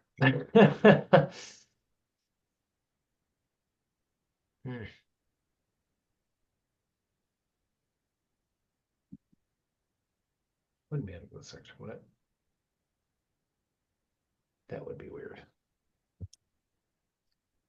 Sorry, guys, one second. I'm just looking for.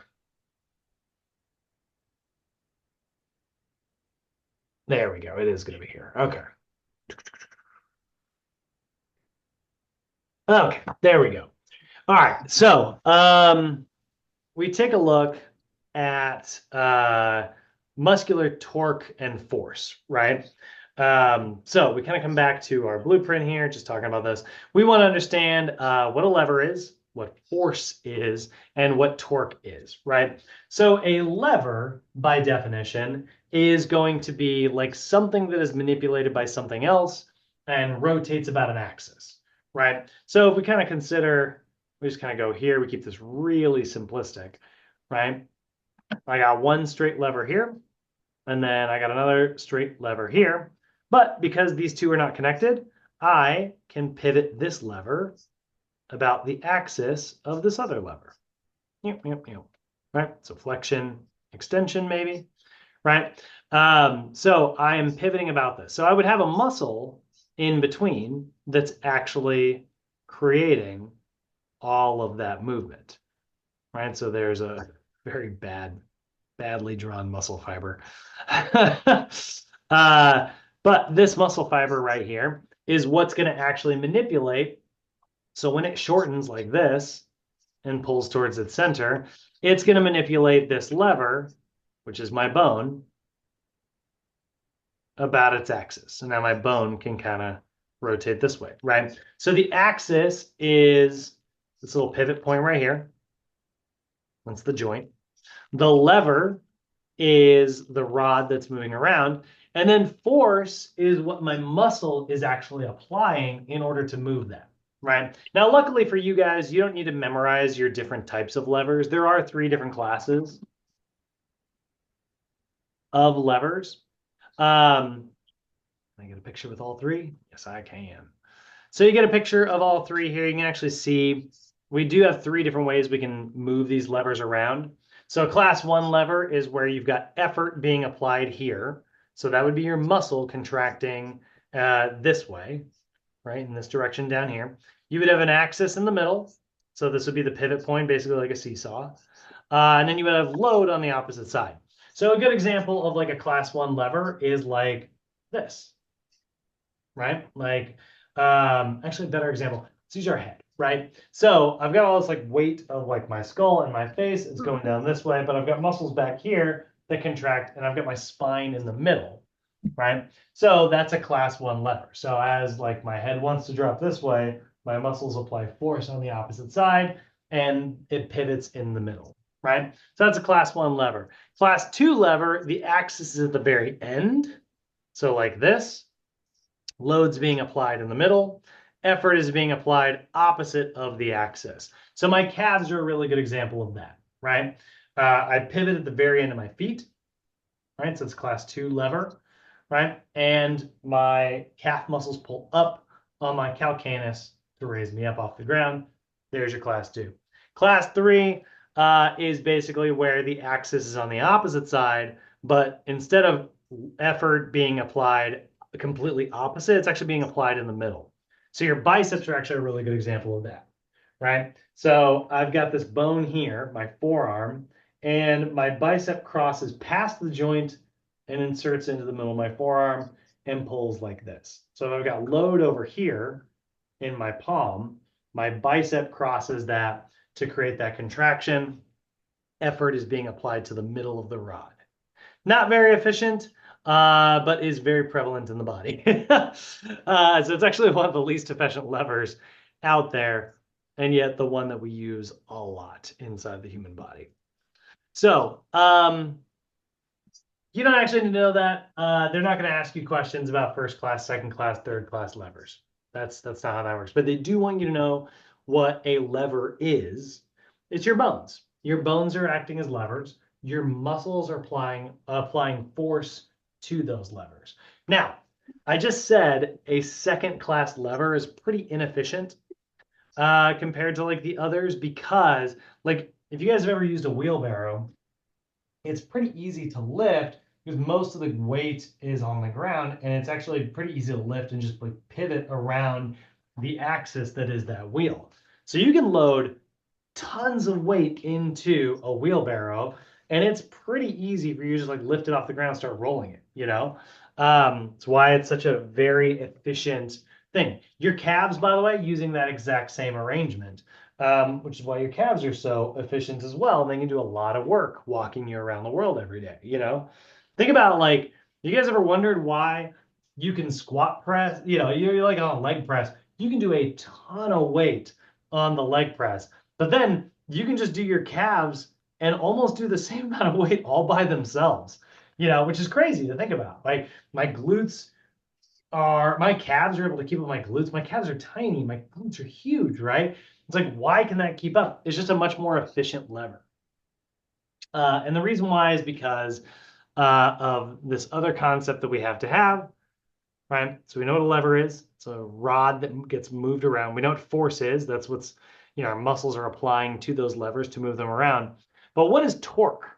Well, torque is something that makes a lever either more or less efficient, right? It makes the force being applied to a lever either really effective or kind of not so effective. Now, there's a lot of math to this where we can actually understand torque and like I can show you the math of it. But basically, it has a lot to do with how long the muscle is, where it is inserting on the lever or the rod or the bone, and how far away the weight is in order to do that. So picture this, right? Picture you're going to do a lateral raise, right? You're going to do shoulder abduction here. That's what this movement is, right? So as you're doing it in the beginning, it's pretty easy, right? Like the first part of a lateral, if I go from like just my arm at my side here to about here, it doesn't really feel all that difficult. But it gets super hard when I get to here. Now, weirdly, if I start going up, it actually, you know, it's still going to be pretty hard through here. And then like from here to here, it actually gets a little bit easier again. Why is that?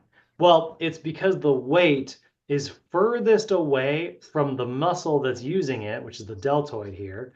And so this is where the torque is maximal for that muscle, right? So the further away your weight is from the joint that you're moving, the heavier it's going to feel. Which is why if you took a 20-pound dumbbell, bend your elbows like this, and did your lateral raises like this, it would feel way easier because the weight is so close to my joint. But if I take my arm straight like this, that's going to feel way harder. It's why your clients are gonna like do their lateral raises and they'll start to like bend their elbows like this when they start to get tired, and you got to watch for that because now they're dragging their joints around ineffectively. So if they're doing that every single set, your weight's probably too heavy. You should back off on the weight. So torque is basically making force feel multiplied in terms of difficulty by how far away it is from the joint that you're moving. Further away from the joint, the more torque there is, which is why you can also make your hanging leg raises harder by doing a straight leg versus a bent knee. You can make your regular leg lifts harder by pointing your toes away. Anything that you do to pull weight away. Try this, guys. Next time you're doing like sit-ups, do some crunches with your hands behind your head, and then do some crunches with your arms all the way up overhead. Your body weight hasn't changed, but it will feel way harder because now my body weight is, very far away from my spine, which is where I'm crunching. My arms are here. This is a little easier, slightly harder, way harder. That's called a long lever crunch, by the way. Cool. So that is biomechanics in a nutshell. So then we also need to know our planes of movement. That one's pretty easy. We've studied that before. So we go back, just I think it was the beginning of this chapter, actually. Pretty sure. Pretty wrong. Where are you? Planes of motion. All right, so 3 planes of movement, guys, right? Sagittal, which divides me into a left and right side. Then that's the thing. You also sometimes have to consider about these sections. The study guide's really helpful, but it's not telling you the actual questions. So you might get a question of which of the following exercises is an example of primarily sagittal plane. They might get a question like that. So like, something like a squat or walking or running, bicep curls, tricep extensions, right? That's one way they might do it. Or they might ask you, the sagittal plane is defined as the plane that divides the body into blank divisions. That'd be left and right divisions, right? So there's a couple ways they can ask you about the sagittal plane, the frontal plane, the transverse plane. But the sagittal plane is an imaginary bisector that divides the body into left and right sections. So it moves infinitely in that direction. It moves infinitely in that direction, straight through my middle. So I would move along infinitely in either direction with it. So things like this, front to back movements, right? So flexion, extension, right? You can see all of our examples. So that's another one. Like flexion is an example of only a sagittal plane movement, right? And that's pretty much all you got. And then dorsiflexion and plantar flexion in the ankle. They might ask you what hyperextension is, which is just moving beyond the normal range of movement. For the record, there is also hyperflexion, just doesn't happen very often. That's where you like really pinch down a joint super hard. So then we've got frontal plane movements. So our other plane is the frontal plane. Now, by definition, this is going to be an imaginary bisector that divides us into a front and back section. So it cuts me down this way. So I would move along it this way, right? So that's going to be things like abduction and adduction. My arms are being abducted by aliens, or I am adding them back to my midline.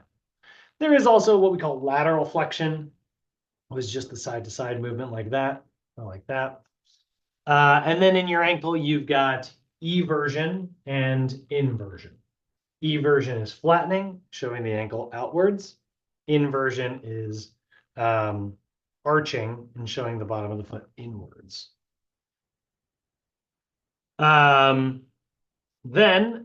And actually they've got little examples in here. So if you wanted to imagine yourself moving through the sagittal plane, imagine like you're moving through like a thin hallway like this.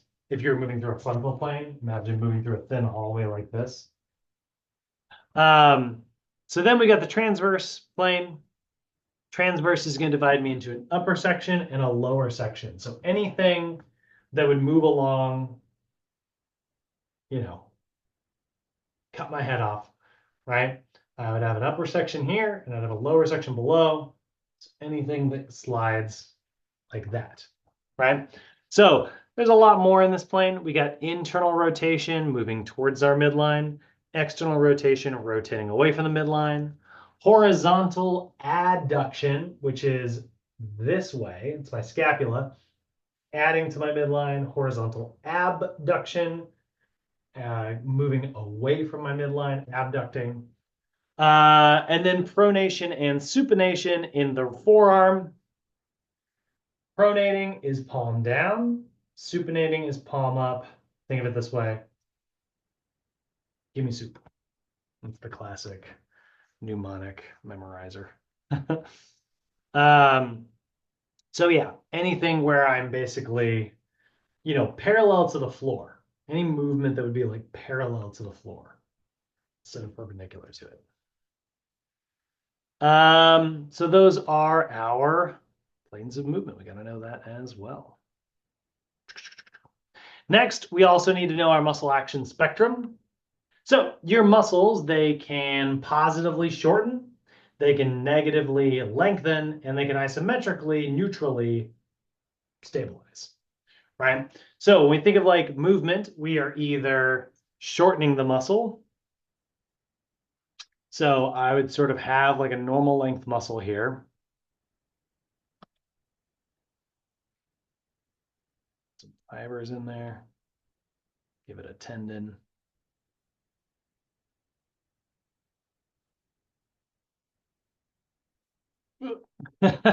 Right? So here's its normal resting length. Now, if I bulged it out and made it a lot shorter, that would be a concentric contraction because now it is in a shortened state. Or if I stretched it out like this, it would be in a lengthened state.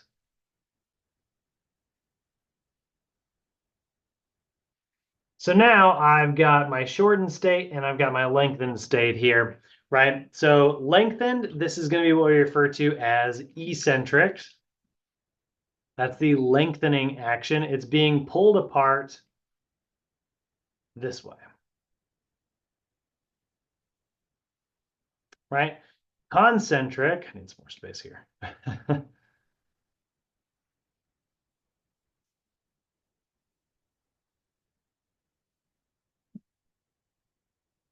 Is where it's actually contracting actively. This is the positive portion of a rep, contracting in this way. And then neutral, we call that isometric. And that's where the length really isn't changing. So it would sort of be going really in no direction. It would just kind of be staying put, right? So concentric is shortening, eccentric is lengthening, isometric is pausing. So if I'm trying to like push this wall down, I'm not moving, that's isometric, right? Even though I may be trying to contract as hard as I can, there's no actual movement occurring in the muscle. So then we have to understand, okay, so now I've got one muscle that's concentrically pulling. I might have another muscle that's eccentrically lengthening, right? So we got to understand what we refer to as the force couple relationship. So a force couple is multiple muscles surrounding a joint creating movement, right? So a good example would be like my biceps and my triceps. They're a force couple. Now they're antagonistic to each other, but they are both manipulating movement around my elbow. So they're a force couple, right? So if I concentrically shorten my bicep, I must eccentrically lengthen my tricep in order for that to happen. If I concentrically contract my tricep, I must eccentrically relax my bicep. That's the relationship of an agonist and its antagonist. Now, any muscle can be an agonist or an antagonist. It is context specific in terms of how those muscles work. So if we look at like a squat, right? So we refer to a squat as a movement that we refer to as triple extension.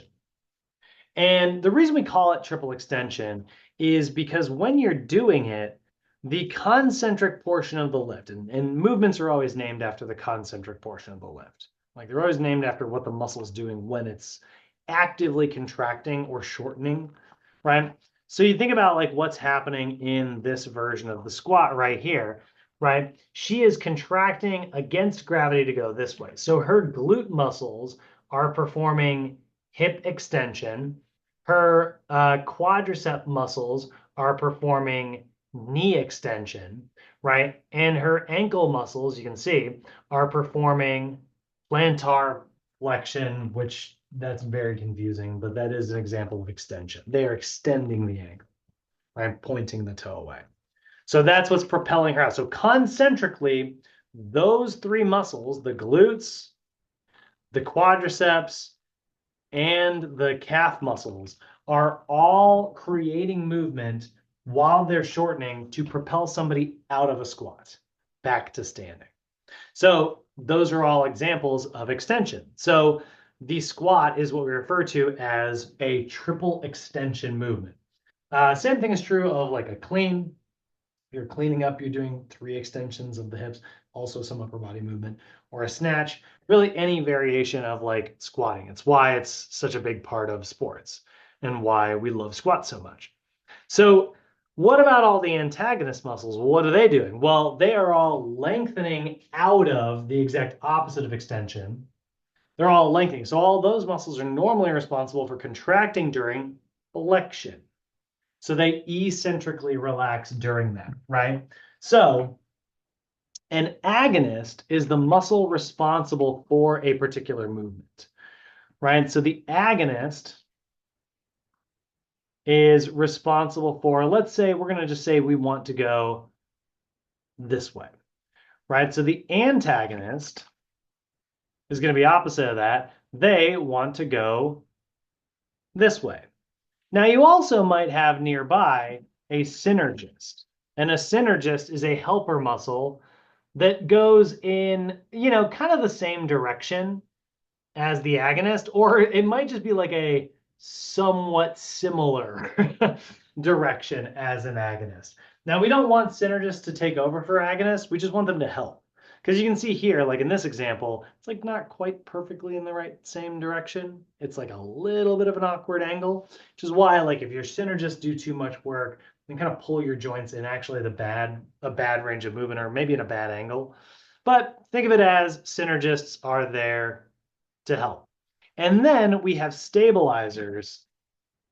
And stabilizers are isometrically doing kind of a bit of both. So they might be going the same way as the agonist, but they also might be helping the antagonist. And what that does is that creates stability in the area in general. So if we think of like, some muscles to use as an example of this, right? If you consider doing a squat, right? So if we look at a squat pattern, our agonist is going to be our gluteus maximus. Let's make this font smaller, shall we? So that's the main muscle. Then our antagonist is going to be our hip flexor complex. Our synergists are going to be the hamstrings because they also do hip extension. We'll look at that in just a second. And our stabilizers are, knee stabilizers, ankle stabilizers, but we'll just say the core, right? So during a squat pattern, the reason your gluteus maximus is an agonist is because it's a hip extensor. Your hip flexor complex, this should be no surprise, that's a hip flexor. Your hamstrings are also hip extensors. And your core is a core stabilizer. So we could look at that in any of our joints. But, in this example, there's our squat pattern. kind of describing how agonist and antagonist relationships work. Do we have any questions on that, guys? Just checking in with you. How we doing? Questions, comments? What can I We're do? recording this, right? What's that? We're recording it. Yes. Okay, yeah, because for some reason, my dog decided that he wanted to go to the bathroom right now. Okay. Hopefully not indoors. Little punk. All right. So, almost through our list today, guys.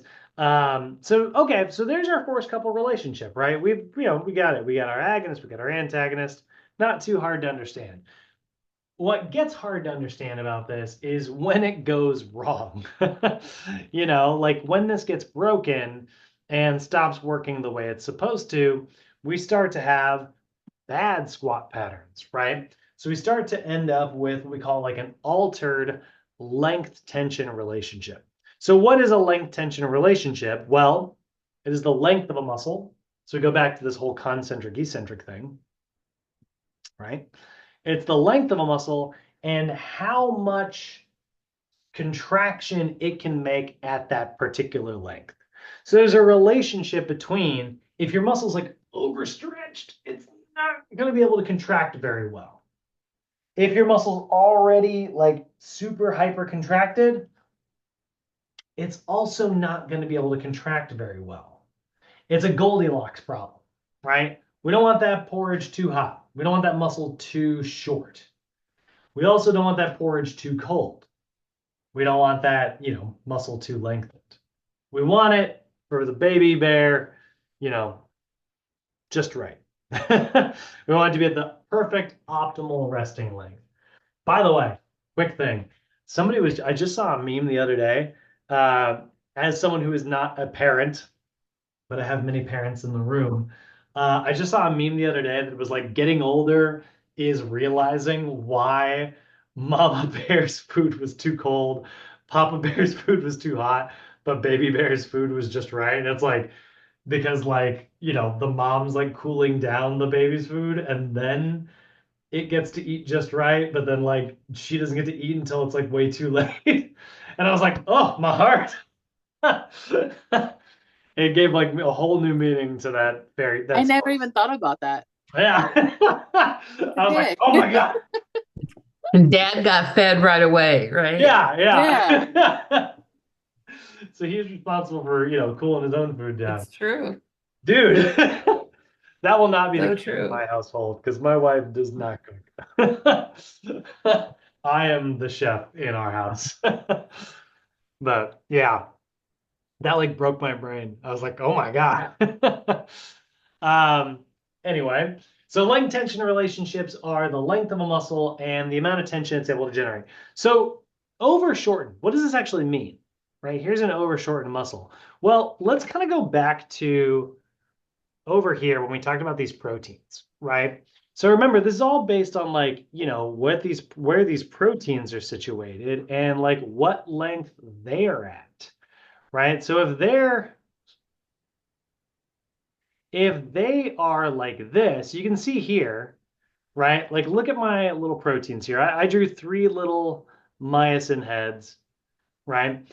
And the third myosin head, it's not actually interacting with this lactin strand here. Like these two are, but like this one isn't, right? So what that means is like if it pulls on the head and then the next one reaches up and pulls on the head and the next one reaches up and pulls on the head, there's actually a lot of room for this protein to slide towards the middle there. That's good. That means that we can create a pretty strong contraction here by sliding this protein. There's room for that protein to slide. But if it was already in this position here, there's not really much room to slide. So this right here is what we refer to as an overactive fiber, right? So this is a normal resting length right here. This would be a normal, or we could say optimal resting length. Good Lord. I really got to make my font smaller. Or I just got to zoom out.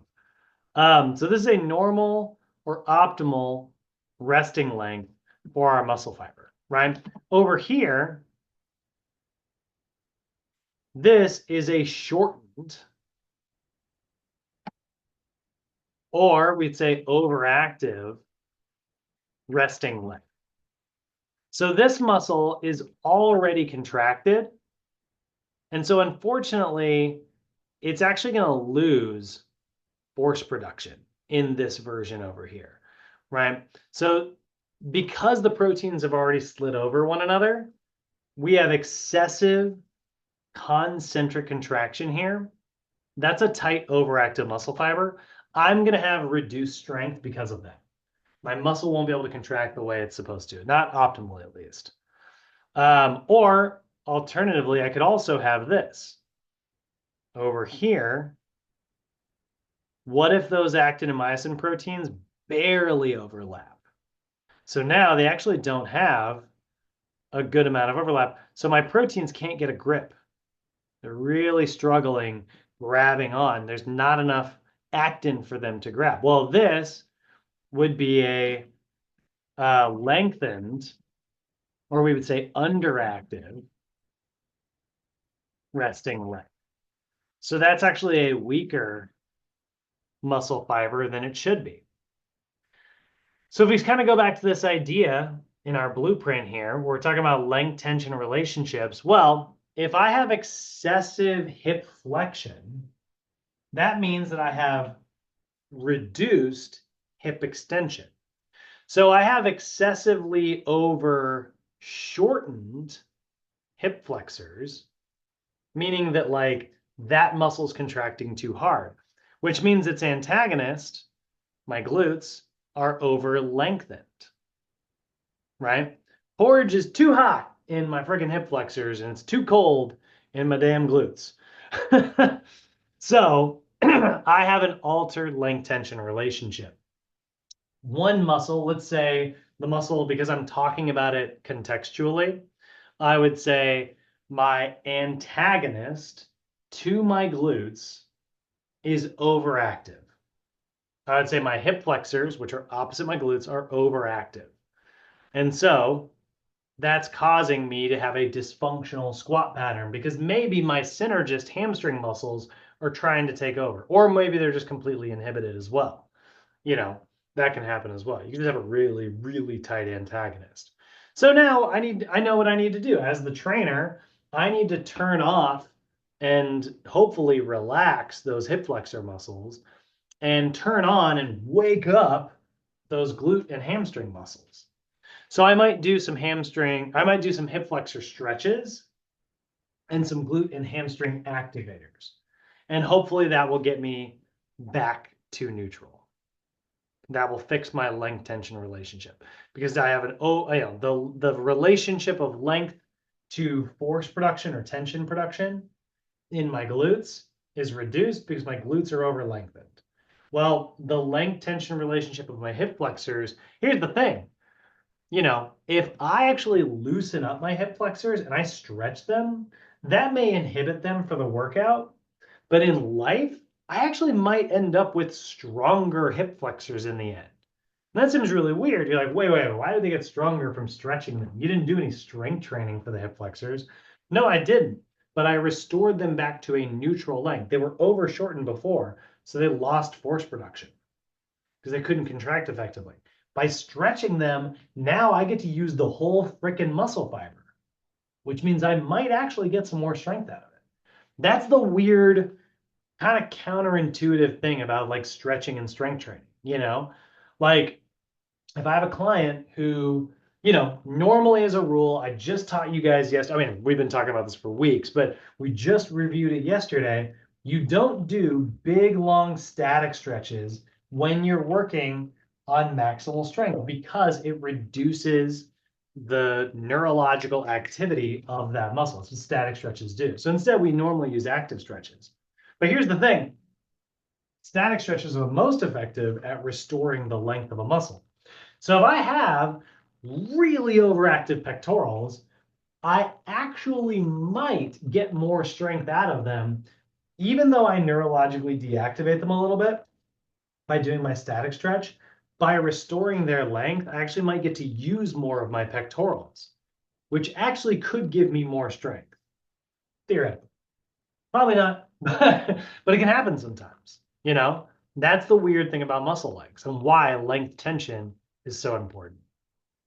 That's probably my favorite concept to talk about, so I just want to take a pause. Everybody clear on length tension? We're talking about it in a different way than we usually do, so I'm seeing if this is bringing some clarity to you guys. Yes. Love that. Cool.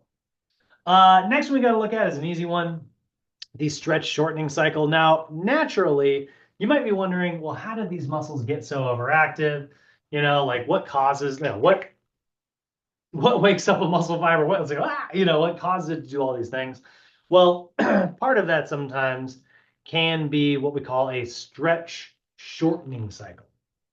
So a stretch shortening cycle is a different physiologic process. We'll go back and find the definition here, which means I have to hunt.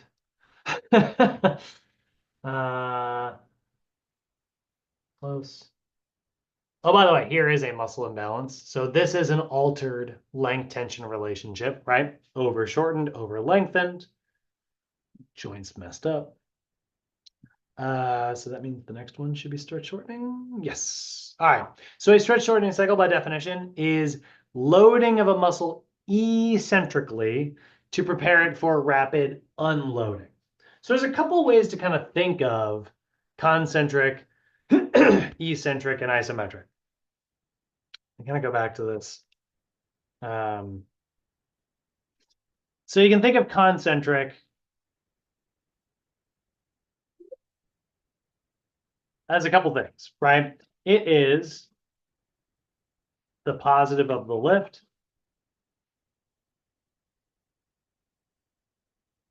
You can think of it like that. You can think of it as the muscle shortening. Let's get those capitals out. This is not a title. What am I doing? So the muscle is shortening during concentric. You can also think of it as like force reduction. You can think of it as acceleration. And you can think of it as the muscle generates greater force than a resistance. Couple different ways. Deloading? What's that? It's deloading. The concentric. Deloading. Yep. Yeah. Force production. Yeah. Why not? We'll say unloading. Yep. Love it. We'll add another one. Unloading. Or Yep. unloading. Yeah, sorry. Too early. So yeah, that's really good. These are all really good ways to think of like concentric, right? So the muscle generates greater force than, I got a dumbbell, it's 5 pounds, I generate 6 pounds, goes up overhead.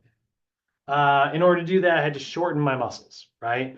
Or it's, what we consider to be the positive of the lift. So then we've got the opposite of that, which is eccentric. So this would be the negative of a lift.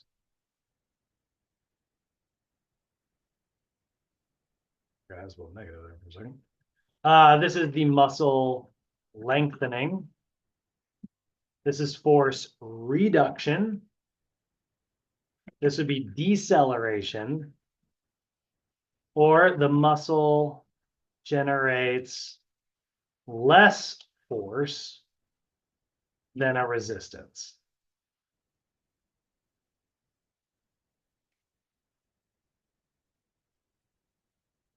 Or you can think of this as loading, right? So it is all the opposite things of a concentric portion of a lift. So concentric and eccentric are total opposites of each other, and then you've got isometric in the middle.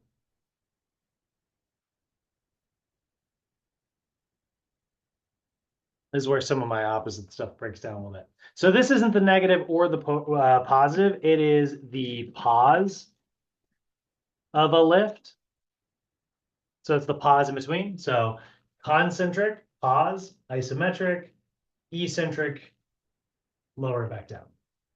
Concentric, I should say concentric, isometric, eccentric. Sorry, that was hard for my brain to do with timing. Then you can think of it as the muscle remains the same length, so it does not change length.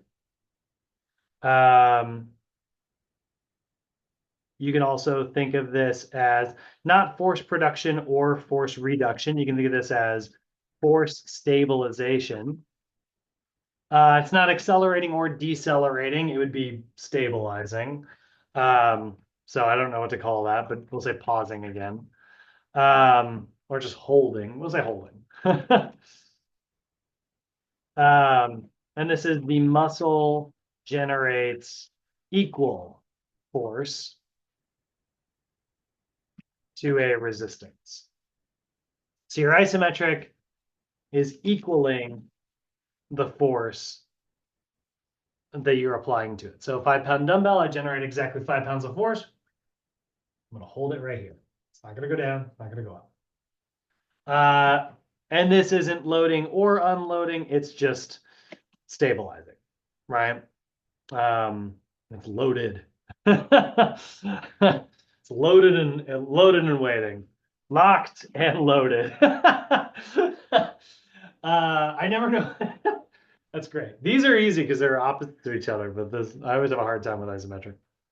So we're locked and loaded for isometric. And there we go. So now we've got our 3 sort of versions of a lift, right? Now, when you write tempo in workouts, normally, and this is actually not in our lesson right now, so don't worry about this, but normally you're going to write it like this. It's going to be like X, X, and X. And that is going to be always the eccentric portion of the lift, then the isometric portion of a lift, then the concentric portion of a lift. So if you ever see like lifting tempo, guys, it always represents that order. So it's not the first part of a lift, second part of a lift, third part of a lift. It's the tempo of the loading, the tempo of the holding, and the tempo of the unloading. So if I wrote my tempo as like 8, 2, 3, it's a really weird tempo. You would never use that. If I did that, that would look like this. Let's say I'm doing a shoulder press. Well, the first part of my lift is concentric. So actually, I'm going to start this cycle here.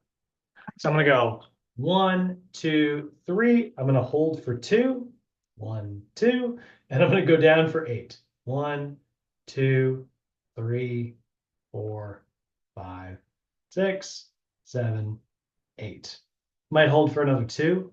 1, 2, 1, 2, 3, 1, 2, 1, 2, all the way down for 8.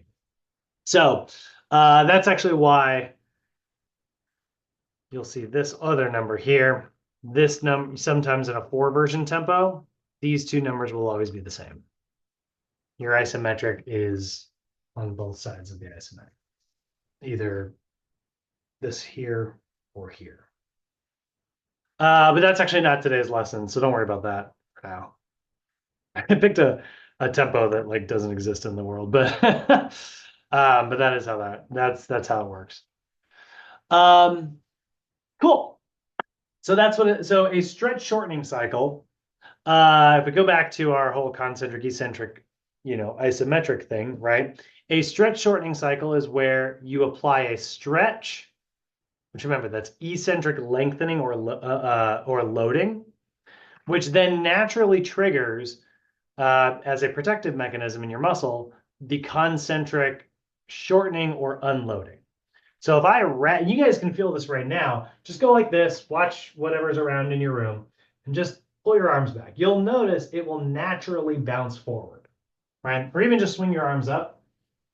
You'll notice it kind of naturally bounces that way. Whenever you rapidly load, your body will naturally contract back to the opposite direction in order to rapidly unload. The more rapidly you load, the faster your body will naturally want to rapidly unload. That is what a stretch shortening cycle is. Every time you experience a rapid stretch, your body will then in that muscle as a protective mechanism, give you a rapid shortening. Just like if you know, are watching your spending for the month and you notice that you had like a crazy weekend at a, I don't know, concert or something. No, let's say you go to like Vegas or something, you do something crazy, right? If it was me, I go to a bunch of escape rooms. You know, you do something like that, you spend a bunch of money, you're gonna look at your bank account and be like, whoo, we're gonna tighten up for the next week or two, you know, and you're gonna probably not spend as much money. You're gonna do the opposite, right?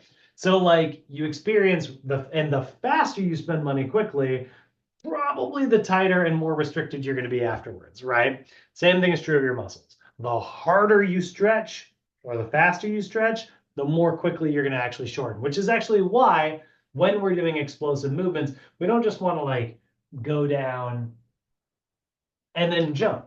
We actually want to be pretty rapid and like throw our arms down so that it naturally causes us to spring back the other way. And that's what a stretch shortening cycle is. Rapid stretching followed by rapid shortening. Cool. Then we've got to look at our two types of inhibition. So naturally, there is reciprocal inhibition, which is when I contract an agonist. Whoop. Hold on. Stand by. My internet's being a punk, apparently. Hopefully that's passed. So then we look at our contractions, right? We got the concentric shortening, the isometric stabilizing, the eccentric lengthening. And go back over here, we can see those, right? We go back to this idea of like what, you know, an agonist versus an antagonist, right? An agonist is whatever is shortening at the time, and an antagonist is whatever is opposite of that that should be lengthening at the time, right? That reciprocal inhibition is what's supposed to happen, right? So reciprocal inhibition, by definition, we're going to say it is, actually, I'll pull it up here.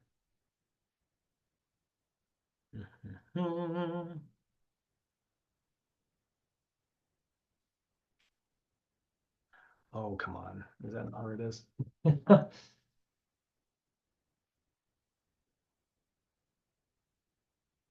You are killing me, Smalls. Motor behavior.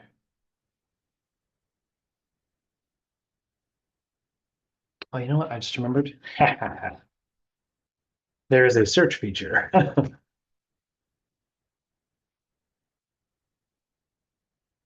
There we go. So reciprocal inhibition is when an agonist receives a signal to contract, its functional antagonist receives a signal to relax or allow it to lengthen. So we sort of look at reciprocal inhibition. When an agonist receives a signal to contract, its antagonist receives an inhibitory signal, allowing it to lengthen, right? Cool. That's pretty easy to understand, right? I contract my biceps, my triceps has to let go. But unfortunately, one thing that we'll talk about more later is we will often have altered reciprocal inhibition, which is where when an overactive muscle decreases the neural drive to its antagonist. So basically, it's like, hey, I need to squeeze my biceps. Triceps, why don't you let go? And then the triceps go, no. So the triceps are like, hey, I'm really tight. I don't really feel like relaxing or lengthening or eccentrically, you know, experiencing length.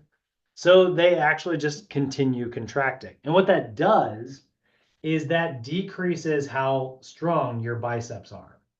Think about it this way. If I were trying to squeeze my biceps for 40 pounds, but I had 5 pounds on my triceps just 24 hours a day, always happening, I don't have to generate 40 pounds in my biceps. I got to generate 45 because I'm losing 5 to my triceps every time. So I've decreased my neural drive. My biceps are 5 pounds weaker than they should be, or at least they feel 5 pounds weaker than they should be because of this tight opposite muscle. So again, we go to a different example, it's a little bit more common. If the glutes, my hip extensors, are trying to fire, but they can't, right? Because my hip flexors are firing in the opposite direction, I'm losing glute strength. So now my synergist, like my hamstrings, might try to take over, right? And that's putting stress everywhere else. My core is having trouble like stabilizing properly because now there's excessive motion going in ways that we probably shouldn't be moving, right? So I have altered reciprocal inhibition, or you can just think of it as jacked up reciprocal inhibition. It's not working the way it's supposed to.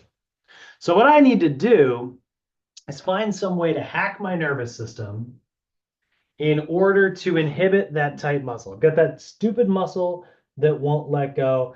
I need to find a way to get that muscle to let go. I gotta find a way to shut down that tight muscle. Well, luckily your body is also arranged to have what's called autogenic inhibition.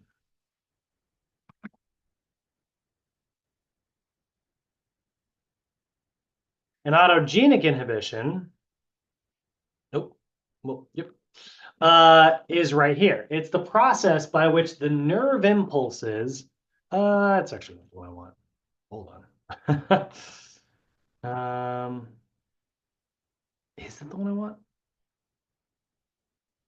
Okay, yeah, it is. It's the process by which the nerve impulses that sense tension are greater than the nerve impulses that trigger contraction, right? That's getting into a little bit of what was not our lesson today. But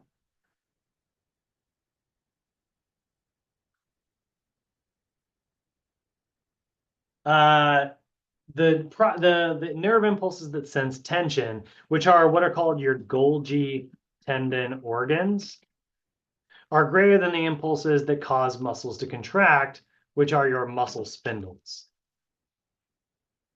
And what that does, that provides an inhibitory effect to those muscle spindles. So basically, this is getting a bit into program design, which is not our section right now. But basically, if I lengthen, let's say, my triceps for a really long time, what's going to happen is the tendon sensors in my triceps here at the elbow and at the shoulder, right? Those tendon receptors are going to get really stimulated, right? They're going to get really, really, really, really stimulated. Can I And ask really quick to clarify the Golgi tendon organ?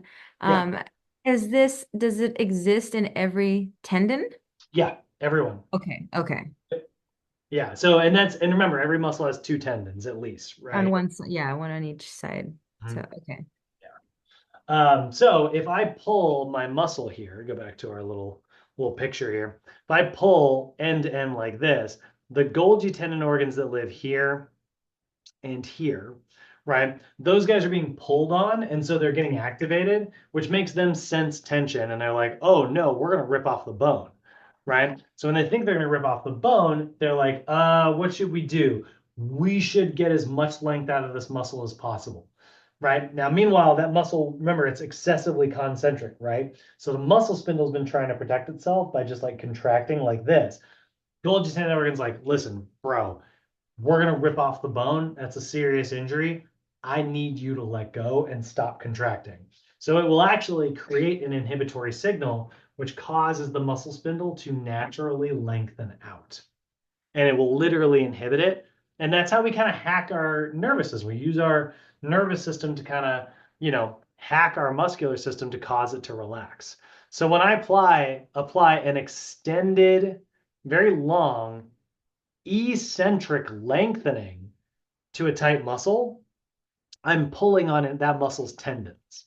And by doing that, that is going to inhibit the concentric contraction that that muscle is doing, allowing it to have more eccentric lengthening in the end. And that's why you feel your muscles actually, like when you do a stretch, right? You're eccentrically lengthening. And then you hold it long enough, and all of a sudden you're like, oh. And you're able to stretch just a little bit further. That's autogenic inhibition in action taking place. So there we go. And then we're almost there, guys. We got joint actions here. We already kind of covered this a little bit, but your joints, right? We've got flexion and extension that takes place in the sagittal plane. So the sagittal plane dividing us into left and right sides, right? Where'd that picture go? Movement review. Oh my God.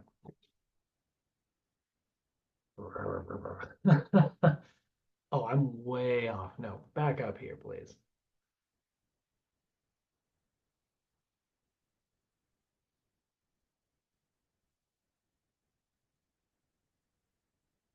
Lands of motion. Good, got it. All right, so we look at flexion and we look at our motions that we can make. We've got flexion, which is a bending of the joints in the sagittal plane. We've got extension, which is straightening of the joints in the sagittal plane. Plantar flexion is pointing the ankle away. Dorsiflexion is pulling the ankle towards you. Those are all of your sagittal movements. Frontal plane movements, those are going to be abduction. So again, abduction in the frontal plane, moving away from the midline. Adduction, moving towards the midline. Inversion in the ankle, showing your feet towards your midline. Eversion, showing your feet away from the midline. So eversion, inversion are special ankle movements. And then we've got the transverse plane. We've got internal rotation is rotating towards the midline. External rotation is rotating away from the midline. And then you do have horizontal adduction. Now, adduction by definition was adding to the midline, but horizontally, it's adding to the midline this way. So a chest press.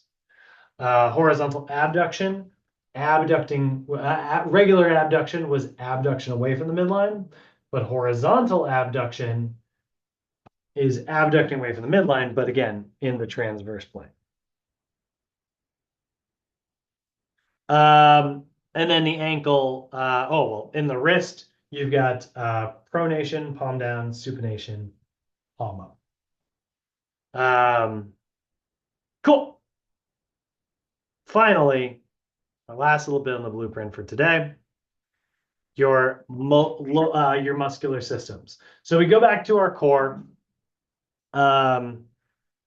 This is probably the most complicated. We got our last most complicated bit of the day right here at the end. Let's take a look at our muscular systems here. So we've got our global and local systems, okay? Simplest approach to this, guys, is just understanding that you've got two systems of the core. So global versus local muscular systems. I'm gonna find a picture of somebody who made that box that I like to make. Yeah, I never find it. All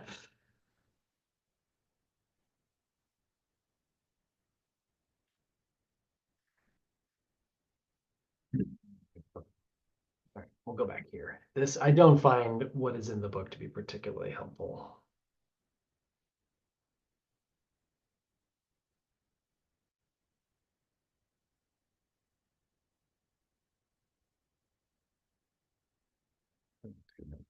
To the chain movement.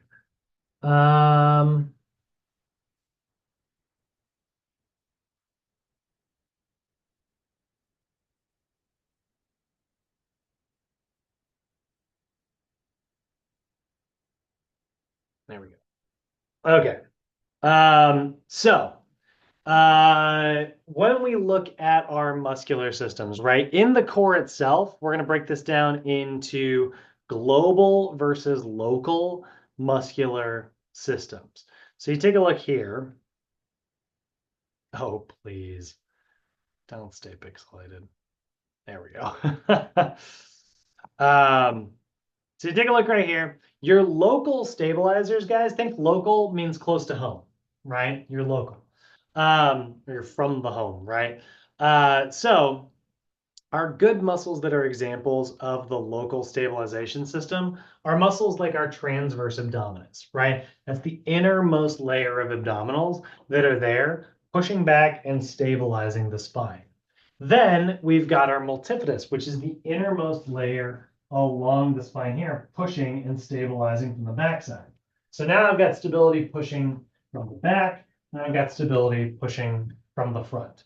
Then I've got my internal obliques pushing from both sides here. I've got my pelvic floor, and I've got my diaphragm. So in the core itself, those are all your local most stabilizers until you start getting into, you know, some stabilizers outside, in like the knee joints and things like that. But generally, it's just the muscles right along the spine. So by definition, by NASM definition, we're going to say that your local muscular system are going to be muscles that generally attach to or are near the vertebrae and serve the purpose of stabilizing the trunk. Okay. Then you've got your global system. We move a little bit more outside of that. So you think about like this picture here, you can see we've cut a couple layers of the abdominals away, but this innermost layer of abdominals, that's our transverse abdominis, our internal obliques, our pelvic floor, our diaphragm, and then if we flip to the backside, we'd see the multifidus there. So those are locally stabilizing, right? But you go to the outside and it's like we see our six pack, muscles that crunch our spine, twist our spine, extend our spine, right? Those are your global movement muscles, right? So those are responsible for your global movement, right? So you're thinking more like, again, rectus abdominis, external obliques, right? And erector spinae. But then we can also get into this idea of like, okay, well, what about the pelvis? What about the hips? What about those things, right? And that's where this gets a little bit, admittedly, a little bit more complicated, a little bit memorizey, which I don't love. I still don't think they're going to ask about this. I haven't had any students come back and tell me that they had any questions related to this. But groups of muscles, you've got your lower leg muscles. That's what we call the deep longitudinal subsystem, the DLS. Okay. They're there to absorb like ground reaction forces while you're propelling yourself during like walking, right? So that's going to be things like the erector spinae, creating a little bit of stability up above, hamstrings, and calf muscles. The posterior oblique subsystem, posterior means on the backside, oblique means it runs at an angle, right? So that's going to be like your latissimus dorsi to your gluteus maximus with your SI joint in between. So that's the posterior oblique subsystem. Okay, cool. You can also think of that as your posterior sling. Sometimes people call it that. If they're talking about like fascia. You got the anterior oblique system, which is your external obliques, sort of acting like the opposite of the lats there. And then you've got your adductors, right? Creating an oblique sling there, kind of like the opposite of your gluteus maximus. So you've got an X on the front of the body and an X on the back of the body. This is actually not our area, but I do think it helps to kind of look at your fascial lines. And you can actually see the different slings of the body there, right? So posterior on the backside and oblique running at an angle. Anterior on the front side and oblique running at an angle, So kind of helpful to look at it that way, even though that's not really our area. So posterior oblique, anterior oblique, and then lastly, lateral subsystem, which is just all the stuff along the sides, creating a little bit of like lateral stability. So adductors are actually part of that as well, but so are the abductors. So just creating pressure from both sides, right? I've got my QL over here. I got my TFL on the other side. So one's pushing in this way, the other one's pushing in the other way, and then opposite of each other. That one is really complicated, which is why it is so complicated, they put a video in. So we're going to wrap up with this final video here. And then we will wrap up today in general. This, I don't think YouTube is looking for this, so I should just be able to keep my recording going. All right, let's go like that. If you look at any machine, you'll notice there are bigger parts all working together in groups and smaller parts working together within those groups. The body is exactly the same, and it's fascinating to look at the subsystems behind the scenes.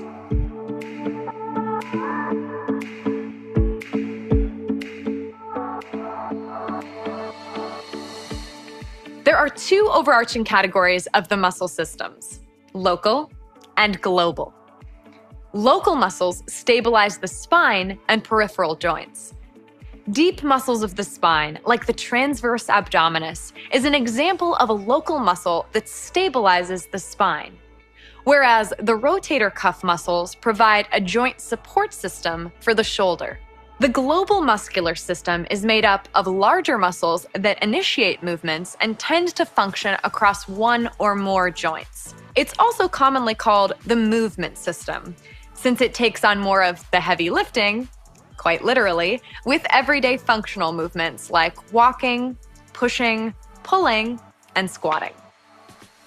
Now, bear with me, folks, because we're almost at the main attraction here. The global muscular system's main function is to transfer forces through the core to create the most efficient movement possible, while also providing additional support to protect the trunk and spine as the body moves. To break it down even one step further to really illustrate how muscles of the movement system work together, the global muscles can be categorized into, drumroll please, subsystems. The subsystems include the deep longitudinal, posterior oblique, anterior oblique, and lateral. These muscular subsystems highlight how multiple muscles work together to create movement. Remember, muscles rarely work in isolation. Instead, they contract and relax in synchrony with other muscles. Without these subsystems, normal movement would be impaired, and injury risk and reduced performance would increase. Each of the subsystems is mirrored on the left and right sides of the body. Now let's go deeper into the deep longitudinal system and explore how it functions. The deep longitudinal subsystem includes muscles of the lower leg, hamstrings, and lower back region.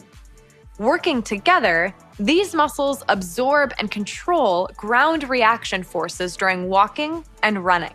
For example, with each step, ground reaction forces are transmitted from the lower leg through the hamstrings and into the lower back. As such, these muscles must be able to properly work together in order for us to walk or run with efficiency.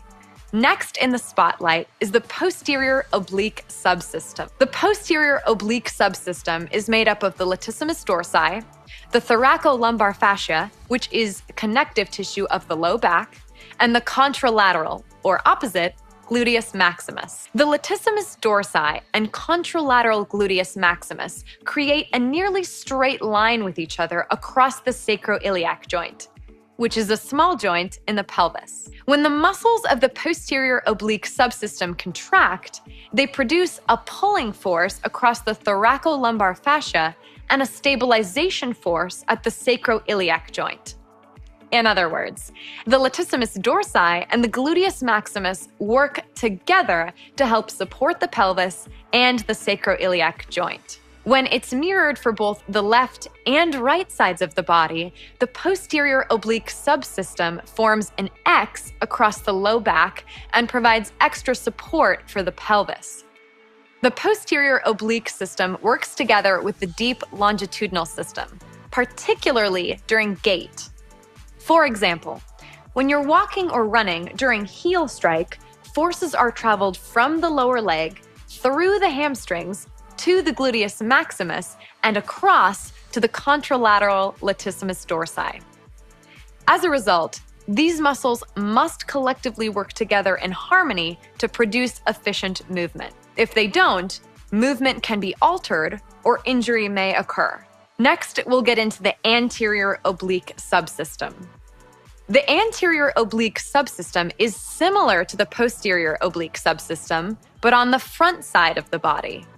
The muscles include the obliques, the inner thigh muscles, and the hip external rotators. The obliques and opposite adductors are the most common visualization of this subsystem because of the X pattern made across the front of the body. The anterior oblique subsystem creates stability from the trunk through the pelvis to the hips, and also contributes to rotational movement. The anterior oblique subsystem and posterior oblique subsystem work together as a global force couple in enabling rotational force production in the transverse plane. Simply put, these two subsystems help us rotate our torso. The lateral subsystem is made up of the lateral hip, medial thigh muscles, and the opposite quadratus lumborum, all of which provide stability and movement in the frontal plane. Together, these muscles create and maintain frontal plane, or side-to-side, stabilization of the core during movement. You'll see this during movement like walking, running, and lunges. The lateral subsystem also provides stability of the lower extremities to prevent abnormal or unwanted frontal plane movement patterns, like unwanted hip and thigh adduction during a squat. In other words, these muscles work together to help stabilize the hip while standing on one leg, and helps prevent the knees from caving inward during squat-type motions. Let's wrap this up by talking about how the subsystems work together. Now, even though we looked at each individually, the really cool thing about subsystems is how they work together in coordinated and complex ways when we move. They work synergistically to perform efficient movements and stabilize the spine and pelvis. Remember, too, that movement relies on the nervous and skeletal systems as well. So issues with joint function or failure of the nervous system to supply the appropriate signal can lead to improper movement patterns, even if all the muscles in a subsystem have proper length-tension relationships. The human body really is a machine. There are so many moving parts, all working independently and together. The more you study it, the more complex it becomes, and the more we can truly appreciate its design. Sort of. I mean, yes, but man, I hate subsystems.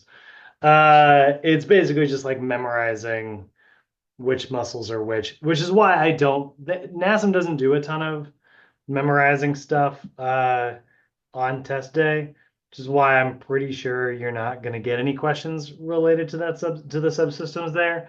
But basically, guys, you get the anterior oblique, creates twisting this way. You get the posterior oblique, creates twisting that way. Lateral subsystem creates movement this way.